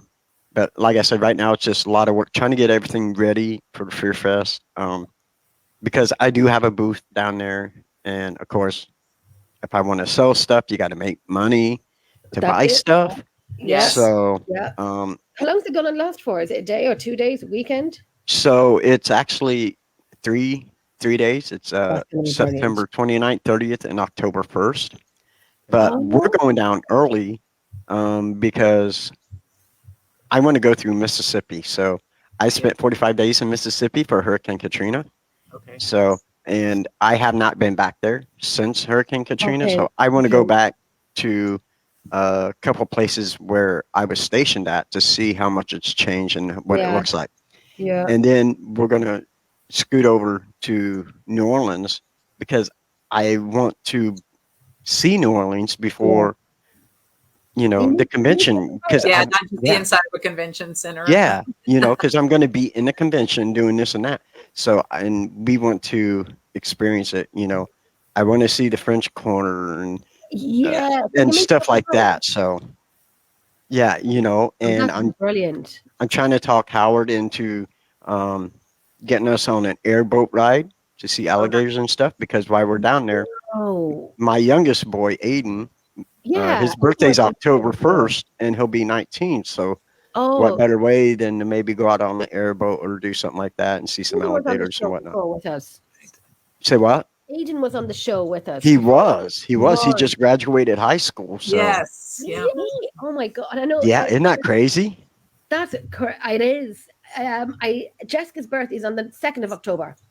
Yes. She'll be 20. Yeah, it's absolutely crazy. I mean, he's out right now with some buddies. He had 2 graduation parties today to go to, so he's out going to see other people. So It's just been crazy, man. It's been a wild ride so far. It's been. I think the older they get, the crazier life gets. Because I know my daughter's finishing primary school, we call it, Hmm. and she's starting secondary school. Okay, which would And be middle school for us, right? Like 7th, 8th, and 9th, or she'll 6th, be 7th, and 8th. like what do you call it, like a freshman. Okay, so So you go, secondary for you is high school for us. Yeah. that's the one, high school. Yes, Okay. that's it. And she's going to the same high school as I did when I was younger. And I told her all the spots where Mommy was behind the shed with all the other teenagers smoking. Yeah, boy. Don't do it. And that's See, the yeah. truth. And we had a little walk around the gym, and I was taking pictures of the areas where I'd sit with my twin, our friends of the areas in the school, because Vicky went to the same school obviously as well. And July and Elsa wants to be a dentist, so I get free dentures. When I get older, I get free dentures. Okay. Yeah, nice. She wants to be a pilot. Okay. That's awesome. You both? She wants to be a doctor.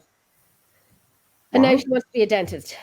Hey, Well, then. that is awesome. So I get free dentures, which will be great. I mean, it'll be good, and she'll look after me, and that's what I want. I've such a fear of dentists.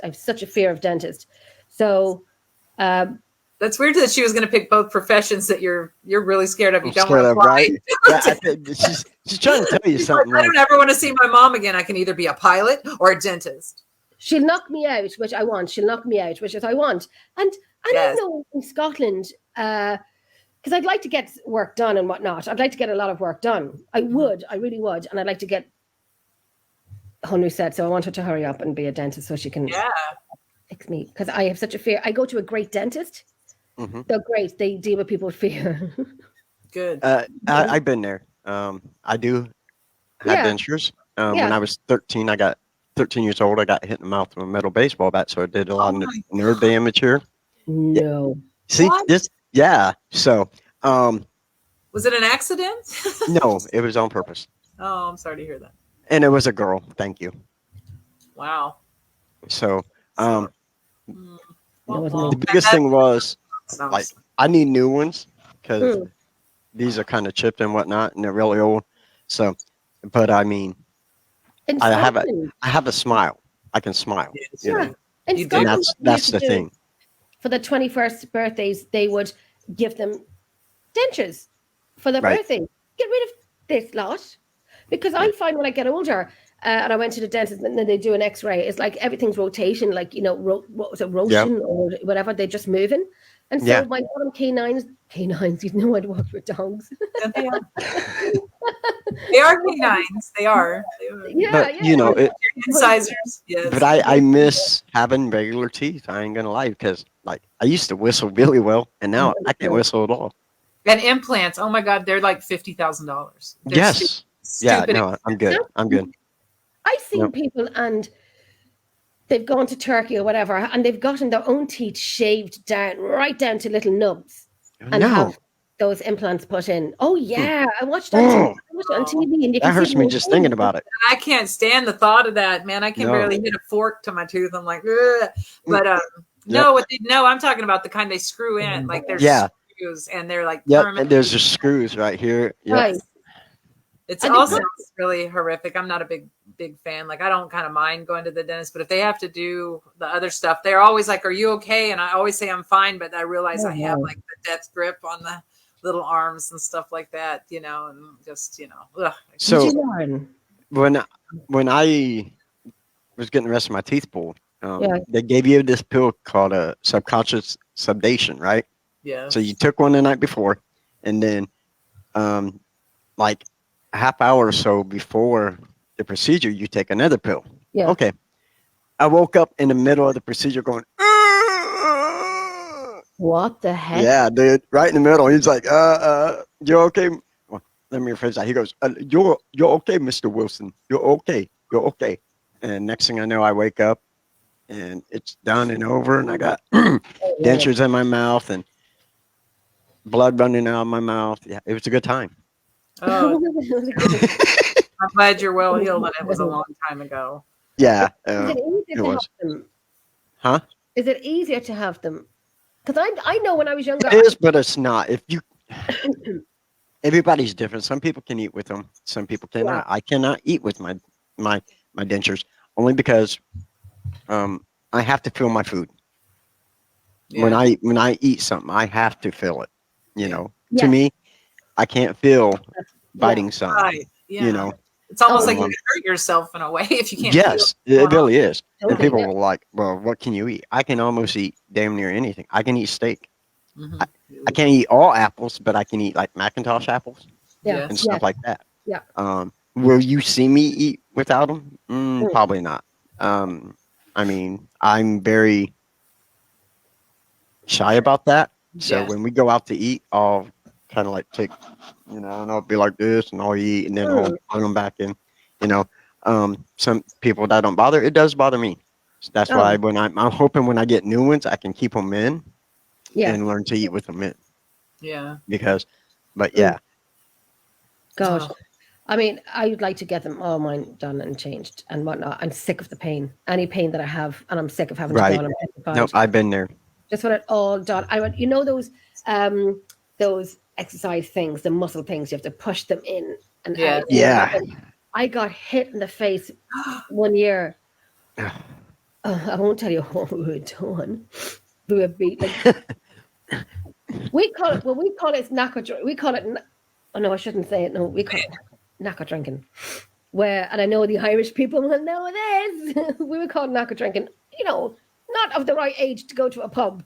Okay. And we call it knacker drinking. But that's it. Don't come for me. I just said it. Anyhow, so we were at a house party, and so my friend, and we're still friends, was pushing it in, and she just looked at me and let go on my face. My tooth is still there, but my tooth is still there. It's the front one as well. And then sometimes I get a root canal. I get a root canal where they just take it. I know they take it out.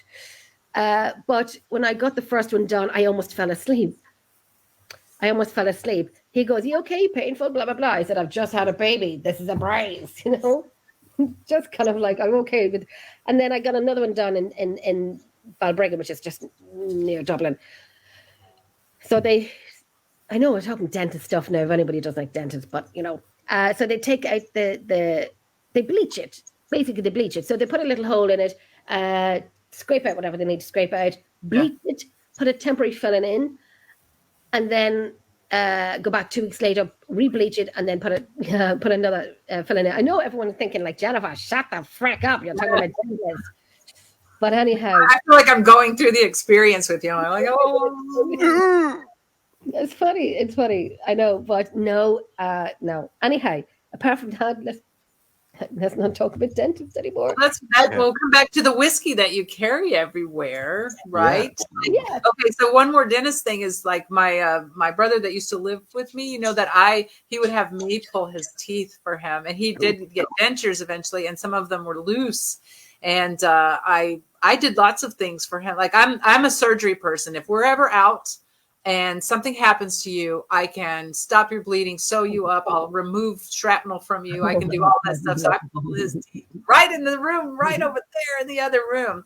But I also did other minor surgeries on him and stuff like that. So I would much rather, I have zero problems doing that to another human, but I do not want that done to me.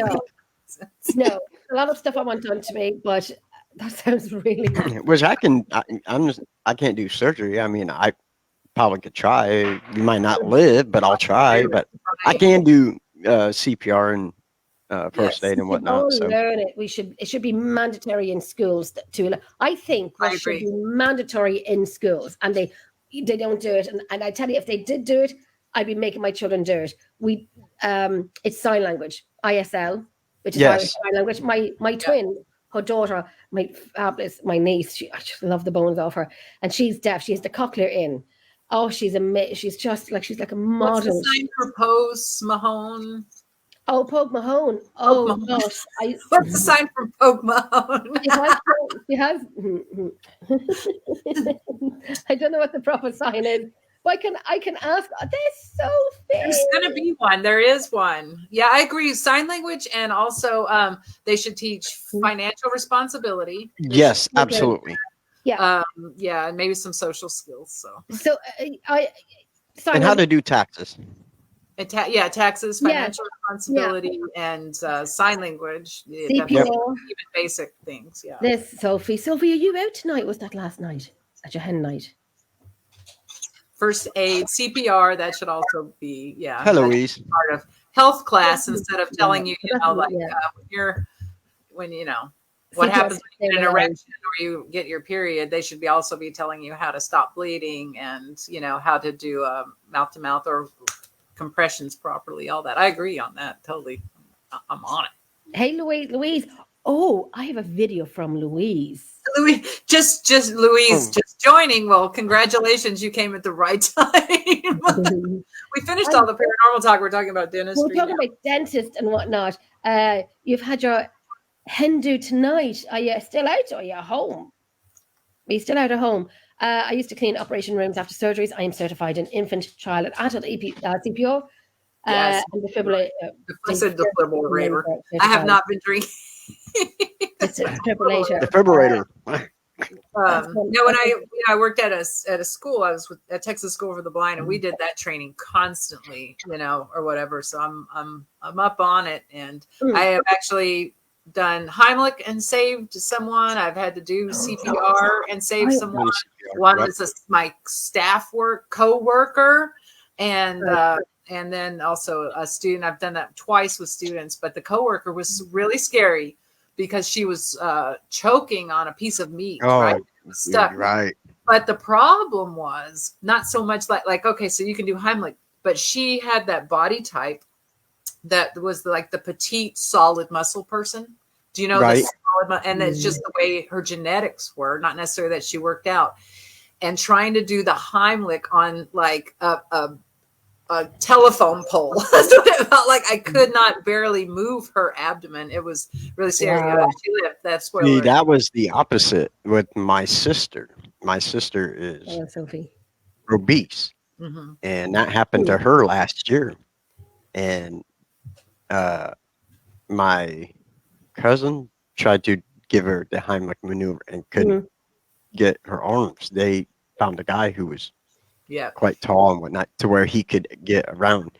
And so, well, that's lucky. You can always lay them on the ground and do it that way too. I did that actually. One of the students that I saved, she had a little Doritos bag or something, one of the snack pack things. Yeah. Right. He folded it up and put a hair tie around it, and for whatever reason was chewing on it and went and sucked it down her throat. And it was the weekend. This is a residential school. It was the weekend. And it's literally just me and her on the opposite side of this huge campus from the nurse. Oh my Lord. And I see she is turning blue and she just falls. My gosh. And I'm like, holy shit. I'm like, oh my God. And my actual first reaction was to call the nurses station right away. And you know what they said? She's probably faking it. So I couldn't even answer. Right. Okay, that's residential. So you wonder how kids die in residential settings. Anyway, so I hung up the phone. There was whatever. And so she was quite meaty. She was definitely obese or whatever. So she was already on the floor. So I rolled her over. And I had been trained to do this. But I started with pushing up as best I could on her diet, to the diaphragm. Doing the sweep thing. And it just came out just enough where I could grab that bit of bag or whatever, and she started breathing again, and I was like, Lord, someone call in a substitute. Mama's going home. I'm done. Whatever. And even after that happened, the nurses said she was probably faking it, and I was like, she was blue. If she could fake turning blue, and you could see her nose turned gray and her lips turned blue, I was like, no, she was dying right there in front of me, and I was having a bad weekend. It's scary. It happened to me a few nights ago, and I had this tiny chip, like French fries, and so I thought it was gone, and it was, and then oh no, and then I sat up, and this is my breathing. I'll take a breath now before I have to do it, and I was like, I couldn't freaking breathe, and in my mind was, this has happened before. Work it through. Don't panic, because I would have been off my crap. And so I'm kind of breathe, and I was like, "Ugh," and I said it will go down eventually in my mind, "Ugh," and I was kind of like, and then kind of went down, and then when it did go down, I still wasn't getting any air in. My children were upstairs, and the last thing I was thinking of my kids, and I'm like, please don't find me on the floor. Please don't find me on the floor. Oh, look at me taking a breath now. My gosh. And it's happened before when I was eating, and I had the Heimlich done to me as well, where I had laughed so much I swallowed my toes. I was laughing and I inhaled, and then my friend had to go, and I'm looking at him, and I'm like, what? And I'm like, ooh, like I can't freaking breathe. I'm alone a lot here at home, and when I eat, I actually think about it, like don't choke.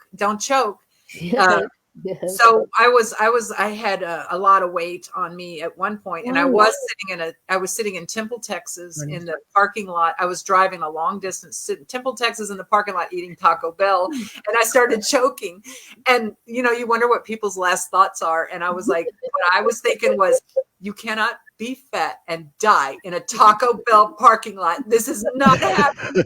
This is not happening. I was like, I had sweat. Oh my God. I was like, never again. After I survived that, I was like, never again. Okay. I got one. I'll match the two of you with my story. Here we go. Buckle up. Buckle up. For those of you who do not know, I am an ex-correctional officer. I used to work at a prison in Miami. Yep. And Bunker Hill, Indiana, Miami Correctional Facility. And yeah, amazing, right? Yeah. So little known about me. So, and one night we have 2 tiers on each side. Mm-hmm. So you got side 1, side 2. So side 1 is 100s and 200s. We call 1, 2, and 3, 4. Okay. So I was on side 1 and 2 tiers, 100, 200s. Yeah. And I had peanut butter M&Ms. Okay. So every 15 minutes you had to do a walk on each side. Okay. So here I am upon walking up to the second range, handful of peanut butter M&Ms, put it in my mouth, just checking in on everybody. And I'm the only floor officer. Okay. In this housing unit, there's only 2 officers, a pod officer and a floor officer. I'm the only floor officer at the time. And the peanut butter M&Ms, because my dumbass had a handful, and decided to put it in my mouth, got lodged. Yes. And I'm up on the second tier. Oh, Okay. No. In my housing unit, no inmates came out at night because I worked in a special unit. So no inmates came out at night to do any kind of cleaning, laundry, blah, blah, blah. Mm-hmm. So all of a sudden they get lodged. I look up and my pod officer's asleep. Oh my God. So I turn around and I start going back down the steps. I knew there was a sink off to my left. And I'm starting to get tunnel vision, and I hurry up and I get to the sink and I turn it on and I take a handful of water and I just start splashing because I knew they're M&Ms. They melt in your mouth, not in your hand. Right. Oh, good. His last thought is the logo or the right. So, and I'm splashing this water just to try and get it lodged down. And finally they come down and I'm like this. Yeah. And I look up, my pod officer is asleep. Oh, gosh. And I feel something and I look over and there's this inmate standing at his window watching. And I'm like, so I get done and I go sit down. I'm like, oh my God. Like my dumb ass almost died in a prison eating fucking peanut butter M&Ms. Yes. Like, how am I going to explain that? How's that going to get explained to my wife? What's that EVP going to be like? It's like, yeah, right? This is peanut butter. Yeah. And so I sat down and I'm like, man, I got to finish my range walk is what we called it. So started do it again just to check on inmates. And I got to the one guy's cell and he's like, you okay? I'm like, yeah. He's like, Wilson, I was watching you die and there was nothing I could do. He goes, I watched you start choking. He goes, I was watching you and there was nothing I could do because They can't get out. He was locked. He was in the cell. So, and my Oh, plot terrible. officer was asleep. So, there's my choking story. Oh, I Almost died eating peanut M&Ms with people in a everywhere, prison. but no one could help Everybody. I That think you win. You win. Yeah. Oh, was it? Is that Joshua? That would. Here lies Scott, Obituary. died in prison while eating M&Ms. Yeah. As long as it said, as long as it would say, but was not an inmate. Yeah. Yeah. Waste of an M&M one. The M&Ms one. That would be. Yep, that would be it. Right. So now every time I have, there's M&Ms, I'm not allowed to have them. My right. my daughter yells at me, "You ain't eating those." I tell you, Okay. the series with the funny. This is Louise, and she said, "I took a panic attack once in my shower. Thought it was my heart. All I did was pray to Jesus that he could wait until I was at least." Dude, yes, yes. Oh goodness. Yeah. You know That's what? true. Absolutely, he would have helped. That was the one thing as a correctional officer. There's two different kind of correctional officers. There's those who are respectful when they work and respect prisoners and whatnot, and those who have a God complex. And I'm not one to have a God complex. Mhm. These guys lived in this place 24/7, 24 hours a day, 7 days a week, 365 days a year. This is their house. I am a guest in their house. So for me to go in there and be rude and disrespectful is absolutely stupid because they have all the time in the world to figure out how they can get at you You got and that hurt you. right. Yeah. I have a good friend of But mine. if you go in and show respect and treat them with respect, Yeah. it makes it a whole lot That's easier. it. Yeah. I have a good friend in Chicago, and he did a 20-year stretch. He only got out in December. And he Yeah. would call me on the phone like every day, say maybe, odd hours because he can only ring at certain times. And he was, he was very respectful, and it just wasn't his place, wasn't his people, and so on and so on. But he got out in December gone. He's still in the halfway house and whatnot. But he's doing his thing, he's Yep. making his music and he's doing his thing. Good. So it was a long stretch for It's a long back in the day. It was a long stretch back in the day for what he did, and you wouldn't get, he didn't murder someone. The laws are Right. so dynamic though, like for a while we had like 3 strike laws, and then Yep. maybe a few years go by and they repeal that law. So for the same offense, you're in for just a short time where someone else is in for Yeah. a long time, if not the Long rest time. of the Yeah. time. Yeah, it's crazy. Like the Yeah, laws it are is. dynamic. Yeah. It's madness. Well, you were going to say something there. I don't know what it was about the whiskey.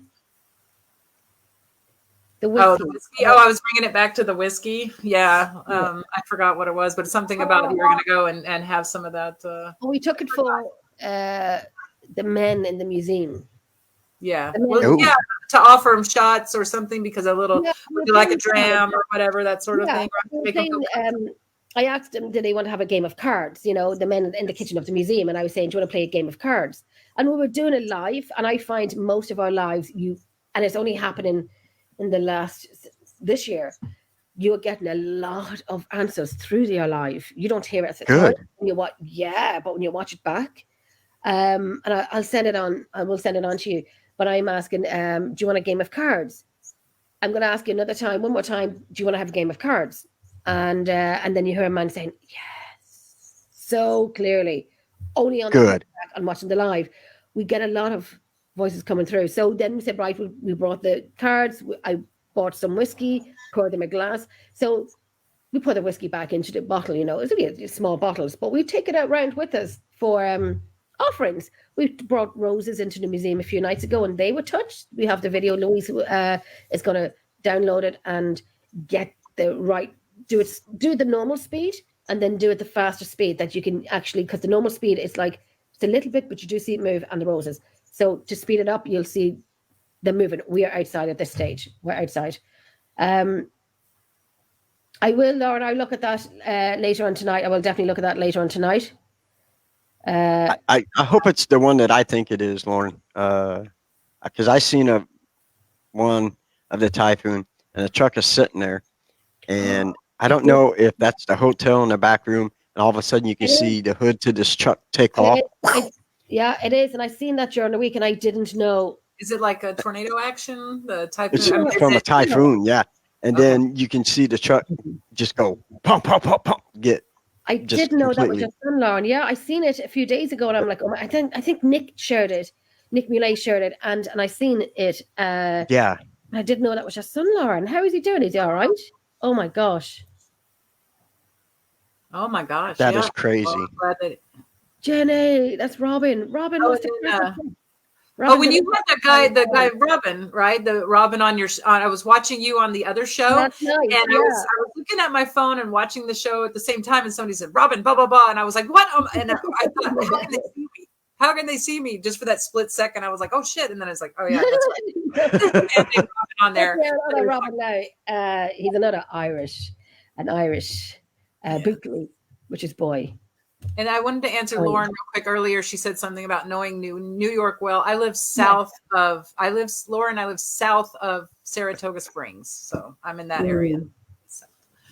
Yeah, no wonder you give online tours of your investigations. I'm certainly happy about that. Yes. That's from the museum. I like going live, and I love going live for people who love these locations, but in Ireland, but can't get to them. Yes. But it's not as easy. So I would people say, "Oh, I don't do live," blah blah blah. We do lives, and we forget to stop doing the lives, and then it's getting so good, we just take everyone with us. And we do, and it's in places in Ireland that not many can get to. And it's great promoting fantastic Ireland and fantastic locations in Ireland as well. So yeah, we do as well. It's quite entertaining at times. You guys get hilarious. You're hilarious. You do serious things, right? And it's very paranormally interesting. But then sometimes I'm just like, oh my God, look, they're tired and they're like going off, and it is hilarious. Well, last Saturday, a week ago, we had Slaney Paranormal in with us. Those boys got some, we call it chipper food. So it's chips and burgers. Okay. It was the first time doing a location, and I love this team. They're very, very good friends of mine. The founder, Shawnee, is a good friend of mine. These boys were just letting everything just blow on the live, just farting. They never, and these weren't little gentlemen puff farts. These were monsters. And one of the guys, Eamon, kept playing one of them back on slow motion on the live. Like they were killing themselves laughing, absolutely killing themselves laughing. My catcher does that. If you, that is a warning to anyone who goes on any investigation or anywhere. You could just be going down the block to the convenience store with my catcher, and there will be farting. Yeah, well, that's just part of it. That is part of Is it? Because investigation? You got to go way out into the middle of the field, like alone, like I wonder if I should investigate out here. And sure enough, like before I can like relieve myself, someone's like, "What are you doing?" And I'm like, "Damn it! Another 24 hours of not letting out my guests." Really? See? Everyone does it. Everyone do does it? Everybody does it. See, but I go through when I go on investigation. I go through this. Don't you do it. Don't you do it. I'm gonna do it. We're gonna fart right here. Don't you do this. Do not fart while everybody is around. Oh no! Hold the beer. Watch your shit. I can go for almost a week without using the restroom at all when there's other people around. And I was with you and I researched at Wildwood Sanitarium, and I came out one morning and I just looked John Griffin right in the eye and I said, "It happened. I did it. After 20-something years in this field, I pooped on an investigation." And he was like, "Yay!" And I was like, "Thank you very much. Thank you very much." But I was going to die if I didn't. So Yeah. Especially the weekend investigation, like you gotta do it. Like I know when we go to Redwood Castle, thankfully there's two different toilets, one upstairs and one downstairs. That's there's Sasha behind me. She's always behind me, and then Zach, and then Yogi Bear's behind me asleep. No, that worries me on investigations when there's no toilets at all. Yeah, nah. Squat. That's what we do. When we're going out, if we'd go outdoors, we bring toilet roll with us, hand sanitizer, and we squat. Now, I will say the old knees is not what they used to be, and I would like someone beside me just to kind of hoist me back up. So it's kind of like I do need help if I'm sitting down. But anyway, that's a little bit personal. I know, but we're getting. You know what? No, we're still on the air. Once again, a little unknown fact about me. I spent 8 years in the military. I am a veteran, so I definitely know what it's like to poop out in the woods. And I have no problem with doing that. Does a bear shit in the woods? Does a paracomedian shit in the woods? Why, yes, I they remember do. going to a He concert- shits wherever the hell he can go. That's right. I remember going to a concert in Dublin in Marley Park. I went to see, I think it was Aerosmith or The Who. And Ooh. I've seen amazing concerts, and I've seen the Rolling Stones in Slane Castle, which is beside me. And I remember after, because you had a few beers as you do at a concert, you know, outdoors, brilliant. And I had to go after because it takes about an hour to get to the bus and so on. And in the bush, I squat. But I was one of those that I said it would never happen to. Yes, my legs flew up in the air because I lost my balance. It was fun. Anyway, that's another TMI that probably shouldn't have been talked about. Very awesome, Lauren. Great concert. Very. Yeah. See, I stumbled. Please thank them for their service from me. That's what I was trying to say. God dang. Listen, Lauren. He's checking by here via Dublin. This is Joshua. Just don't blatantly rip in front of me. Oh, the Lord. These boys would. Listen, okay, real quick. I know we got to go, but how about this? You know how I say, you put out the CCTV cameras? Well, I'm also the one that would watch all the footage. And I cured myself of putting cameras in people's rooms. I was at Shanley Hotel, and down at the bottom, they have in one room, several beds, right? Well, I put a camera in there, and now there was great EVPs on that camera, but also I had to watch everyone sleep as well, right? So I'm watching this, and this woman who is, I will remain unnamed, poor lady, farting loudly all night. And then she laughed. They were kind of awake a little bit. So, major farts. And then laughing. And I was like, I spent 8 hours listening to this woman fart. I was like, I'm never That is amazing. rooms again. And it was really, at first it was really funny. And then I got to watch all the footage. So 5 hours later, I'm like, oh my God, she's still farting. What did we feed her? Can you imagine doing that, watching somebody who might masturbate in their sleep? Who does that? In their sleep? Yeah. Wow, that's Who does that? You masturbate in your sleep? Did you just? That's what I've been told. Nice. No. Yes. Howard's about to get naked. What's up? Sweet dreams. Last night, fabulous. I woke up. Wow. There's so many. Now I feel like we need another show with, or not, but I have so many more questions now. Oh, Howard. Me too, because yeah, dude, I'm down for that. That can definitely be another topic. So yeah. I'm just saying, yeah. I don't know. They call it fart fishing. So, okay, I have one more story. Okay, here's a fart story, and I don't remember if I said this when I was on your show or not, Scott, but okay. Like I said, I don't do that in front of other people, and I finally made my way alone up to the 3rd floor of Wildwood, and I'm by myself, and stuff, I could feel them grabbing me already, and there was so much stuff going on, but I was like, okay, I'm finally alone. I'm going to let one out, right? So I did, and I got an EVP. So I'm listening back to the recorder, and you hear me fart, and then you hear this male voice go, "Hey!"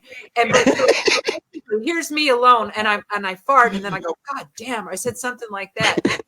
Damn it! I said, "God damn!" So there's all this stuff going on, right? They're like, "Hey, what are you doing?" So you hear the EVP goes, "Hey," and then he's like, "Hey, don't cuss." And so I can just imagine that they're like, "Who is this raunchy female, this disgusting woman who's like cussing and farting and doing?" Oh, dude.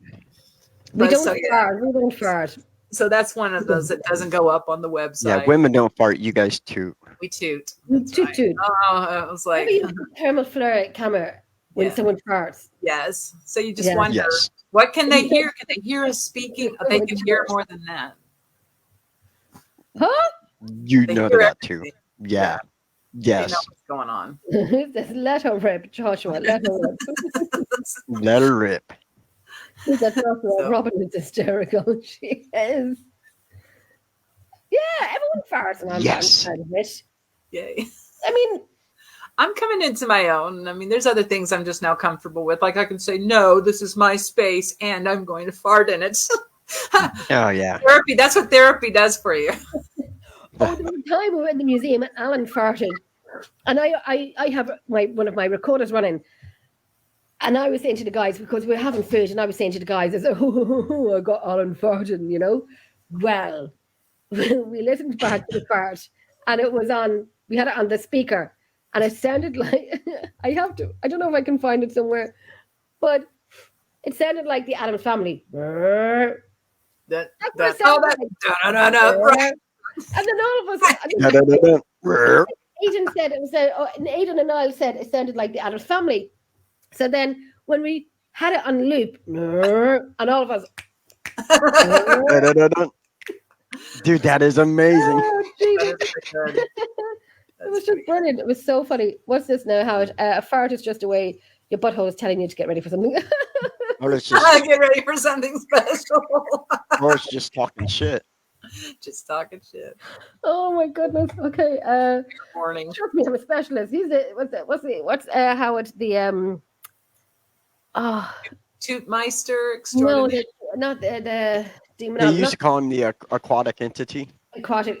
Oh, right. And now he's like the water boy demonologist, I think is. My dog face is just one of my feet when I let one rip. And my dog sleep on my bed. So when I do, the dog like wakes up and leaves underneath the covers and gets on top of the covers. Like, Oh my God. you know what? So while now we're telling stories, I have that parrot. So like if I have the parrot on my hand and we walk towards the bathroom or by the bathroom, she goes, she starts making fart noises. Nice. Funny. She's Yeah. playing- Aquatic she's playing what she entity hears. demonologist. Yes. That's the one. A fart is just an arse talking back to you. Yep. An aquatic entity demonologist. That's how it is. That's what he is. And he's Formal. I like terrible. how we capitalized each other because it is I know. proper. Well, it's AED. AED. So unfortunately, we have to go. I don't want to. But we have to go. It was like, But I the mean, conversation's so juicy. Yeah. well, it And is. moist. It is. It's moist. Yeah. There's a scent to it. It's like, Yes. Yes. farts are the worst. Yes, dog farts are the worst. My four dogs. Yes. There's one here behind me and they don't. But it was fun. It was really fun. It was serious. It was fun. It was amazing. Yeah. You it was ladies. a lot of fun. You ladies Oh, are my God. amazing. We get too giddy. We get giddy. I look like I'm just totally red. Well, I think it's appropriate because Scott is the para-comedian. And, so we had to put in some laughs and all that. It can't Oh, just gotta have laughs. And it's my first time being with two women. nice. Well, Nice. See, I'll look like this, but when you wake up tomorrow morning, I'm gonna look like this. And you're That's gonna all right. oh, Jesus. See that? That's how I look. And this is just. That's what I'm just saying. There That's you why I go. wear a hat. Oh, you? No, hair is fine. This is just my dog want me again. No. Oh, If I- bloody Howard. I'm working on it. He's still waiting for I his am no. Thank you so much. I'm so honored to be able to be on this show with the both of you. I mean, I'm delighted. I remember voicemailing a few weeks ago, and I said to Robin, Robin, Scott's coming on. Do you want to come on? And of course, Robin, yes, On my of way. course, because of the three of us knowing each other. How many years do we know each other? Yeah, yeah, several. and it's just been, Go ahead. just absolutely amazing. That, like I said, thank you both so much for having me. Oh, on. listen, I mean- the thanks is definitely ours. I knew it would be fun. I needed the fun. Yeah. I needed the seriousness, and I knew it would be good crack. Yes. Cod a tar and crack, as I we say. love What's crack. the crack? What's the crack? Yes. Martin? Cod a tar on crack. What's the crack? I'll teach you Irish. I'll teach you Gaelic. Joshua's taking the chihuahuas out. I want to say thank you to everyone. First and foremost, Is that what they call pooping where he's from? Taking the chihuahuas out? Taking the chihuahua out. Oh, sorry. Go ahead. Just no, I forget what I was going to say. Oh, look, a threesome. That's what I just did. I think I'm going to take the chihuahua out. And then I say, oh, look, a threesome. Want to make a foursome, Howard? Oh, Howard hasn't seen it yet. Hold on. Hey, Howard. Look, God. look, yeah, look. yes. You see that, Howard? Yeah, baby. Let's How see you the like? curve. Let's see the curve. Yeah. There it is. There it is. Jenna's Twite. glowing. Twite. It's quite white. Twite. Very tight. Oh, look, Howard's saying higher. Hi, There you go. Just a glimpse. He's going to do it higher. That was funny. That was funny. Oh, that Very chicken quickly, Lauren. smells Yes, and dogs sniff their arse after they fart. Why? See if they feel it. See what they ate. What which one was it? Was it the doggy treat or was it the good. Right. But as my mother used to say, every dog smells their own hole. It's a saying. I need that on a t-shirt, man, so badly. Or maybe my next tattoo, they'll say, "What does that say?" And I'll say, "Well, it says every dog smells their own hole." Duh. Duh. What do you think it says? Duh. If somebody, And if he's somebody wearing the farts- same PJ bottoms. Nice. If somebody farts here and they say, "Oh my God," and say if I farted and I say, "Oh my God, was that you?" Someone farted. And my mom used to say, "Every dog smells his own hole," whatever that meant. I don't know, Well, but I've got 4 of them, and they're not very kind. Do you really need to wear that? Just saying too much fabric in the way. well, why you want to be just as disappointed as I am, huh?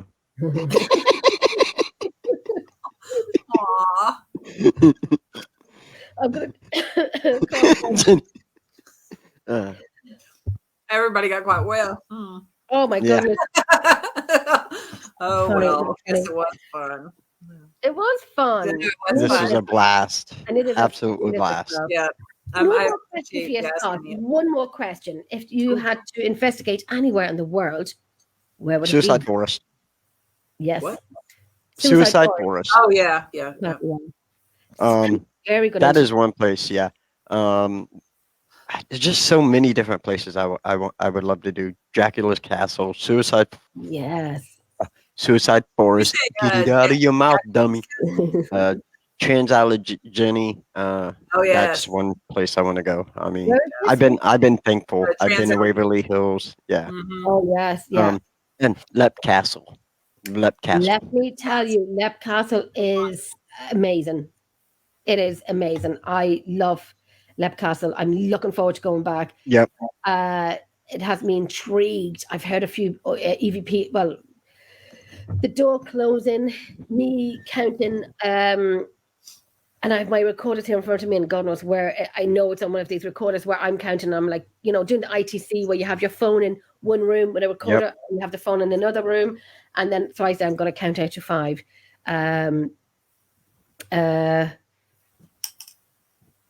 And you could tell me the missing number. So I said Right. 1, 2, 4, and you hear coming through the phone 5. It was the most clearest one I've ever had through the phone. I have it on my recorder, and I can't say much while we're on a live, but I'll tell you in the background. You will be able to watch it somewhere. You will be able to watch it somewhere, but I'll tell you later. But number one place for me to go, Yes, beaches of Normandy is where I want to. That's Oh, number wow. one. absolutely. That's number one on my. Yep. Yeah. I'm a huge World War II buff, so My mum beaches in went there, Normandy. yeah. My mum went over there, and Yep. I'd love to see that. Yeah, I'd love to see that. I'm not saying when I hung by Fiona sausage. That's right. I'm a grower, not a shower.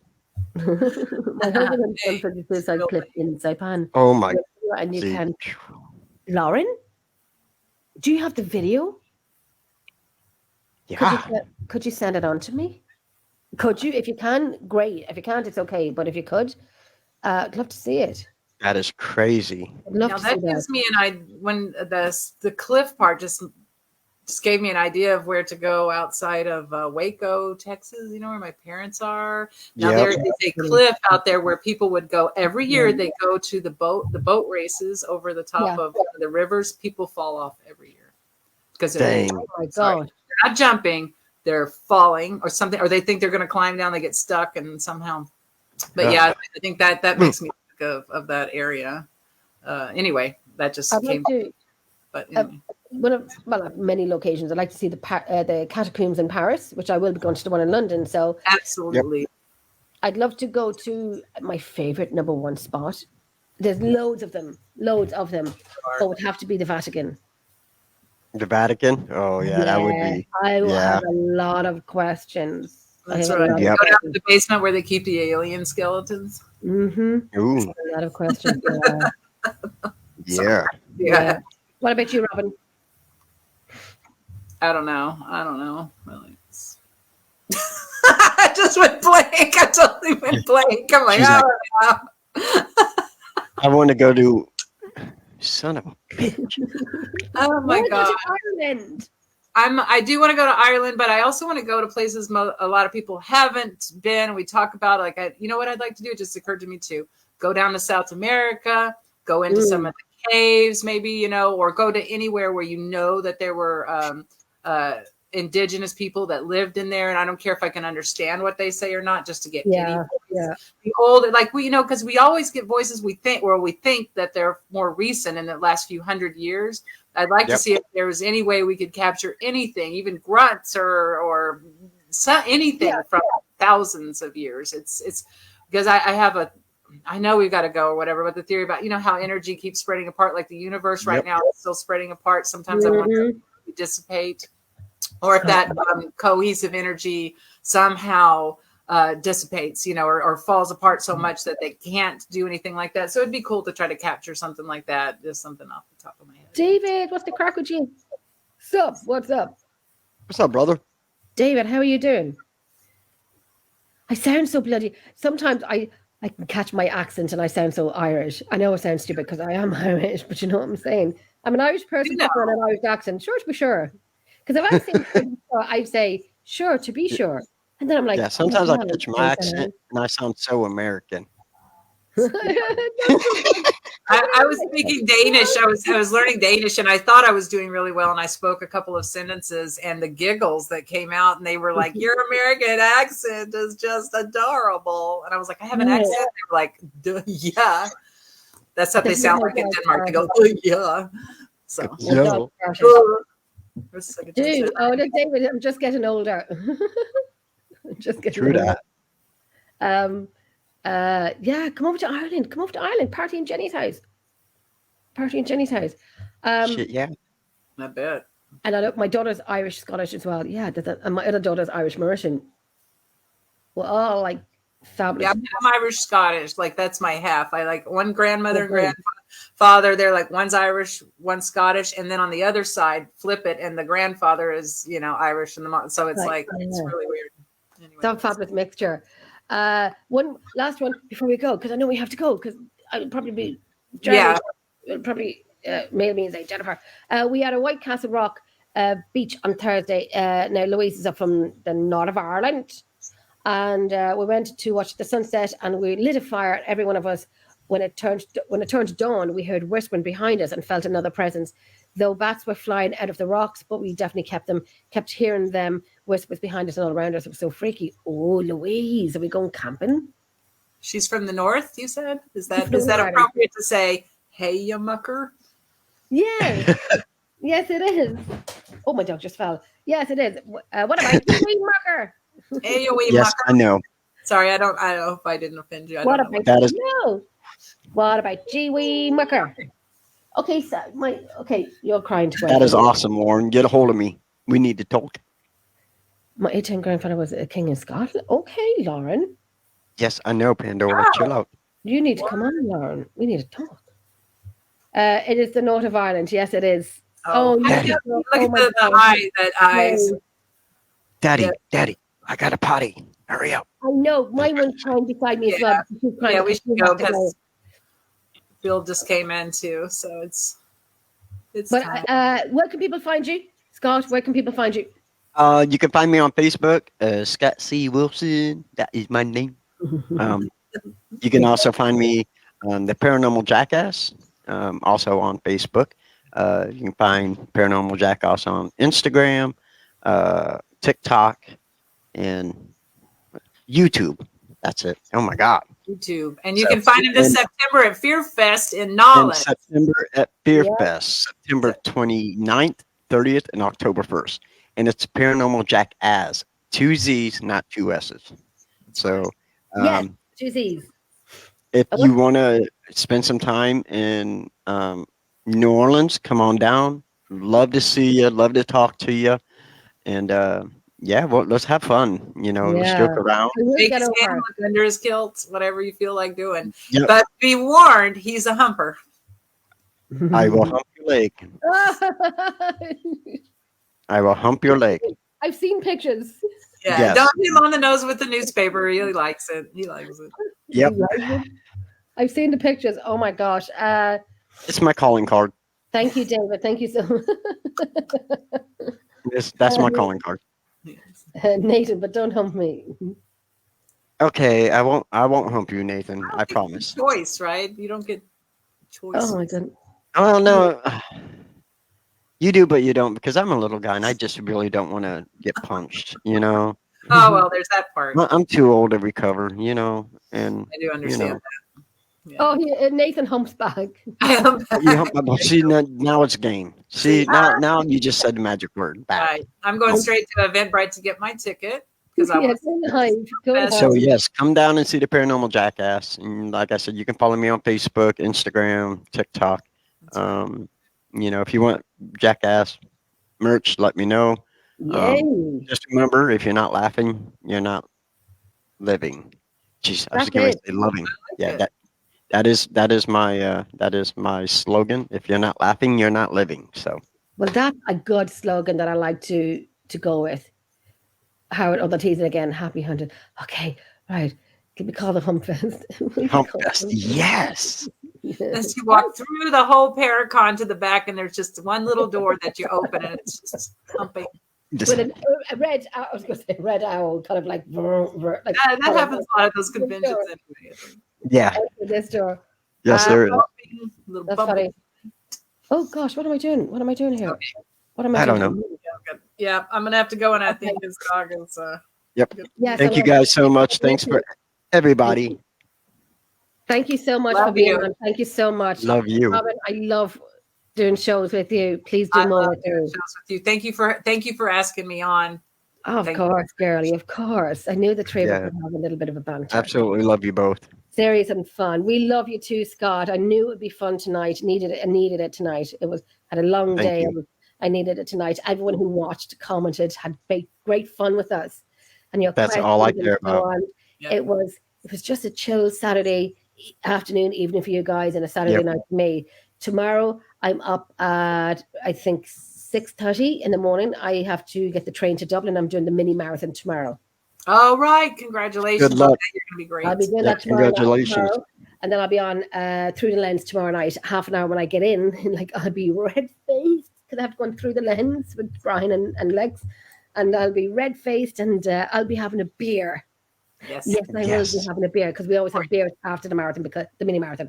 Can't say marathon, mini marathon, because my twin is a marathon runner, and she goes, Jenny, 26 miles compared to 6 miles. It's a mini marathon. So anyhow, I know you guys have to run and so on. I'm going to bring us I gotta back. get the door. Hold on.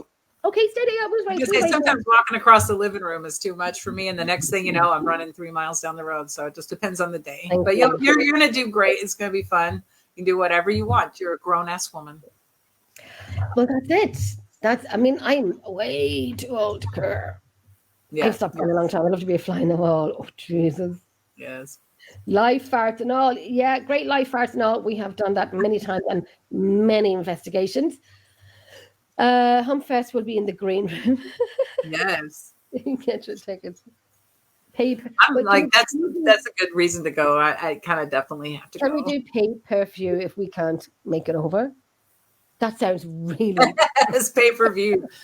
We can put it on Scott's Only Fan page. Okay. that sounds Thank you again.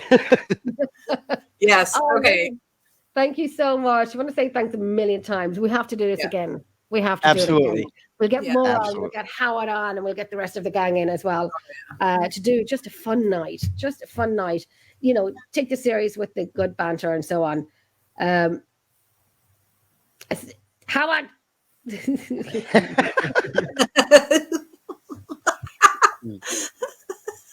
I It's a thought, guilt. oh, it's funny that I want to stay, but I know we have to go. Yeah. So again, thank you. Yes. I'm like You. that person. Now here I go again. It's like this thing that we have in Ireland that you're like that Irish person. You're saying goodbye, or you're leaving a party, and it takes you 2 hours to leave because you're walking to go and you end up talking to someone else and someone else and someone else. Yep. So it takes you 2 hours. I was that person last week at a barbecue. I literally was the last person leaving. Imagine, nothing wrong with that. I was the last person leaving, yeah, but it was fun. But I know dogs have to go for pee, and I know you have to go to bed, and I have to. Gonna pee. I'm wearing 3/4 length leggings, so I have to go shave my legs. Yes. I have to go shave my legs. That's just Me Yes, too. for the run. Oh, for the run. Jennifer TMI. I do. So I'm going to bring us in the background, and we will talk to you all later. We will do this again. We will talk later. Yes. And I have to go and de-red my face because I'm getting redder by the second. I don't know if it's... No, I'm not going to say what I was going to say, so Jennifer, shut up. Anyway, we'll talk to you later. Stay in the background. I'm going to end the show and so on. All right. Talk to you later, guys. Night. Oh, sorry. Did I just...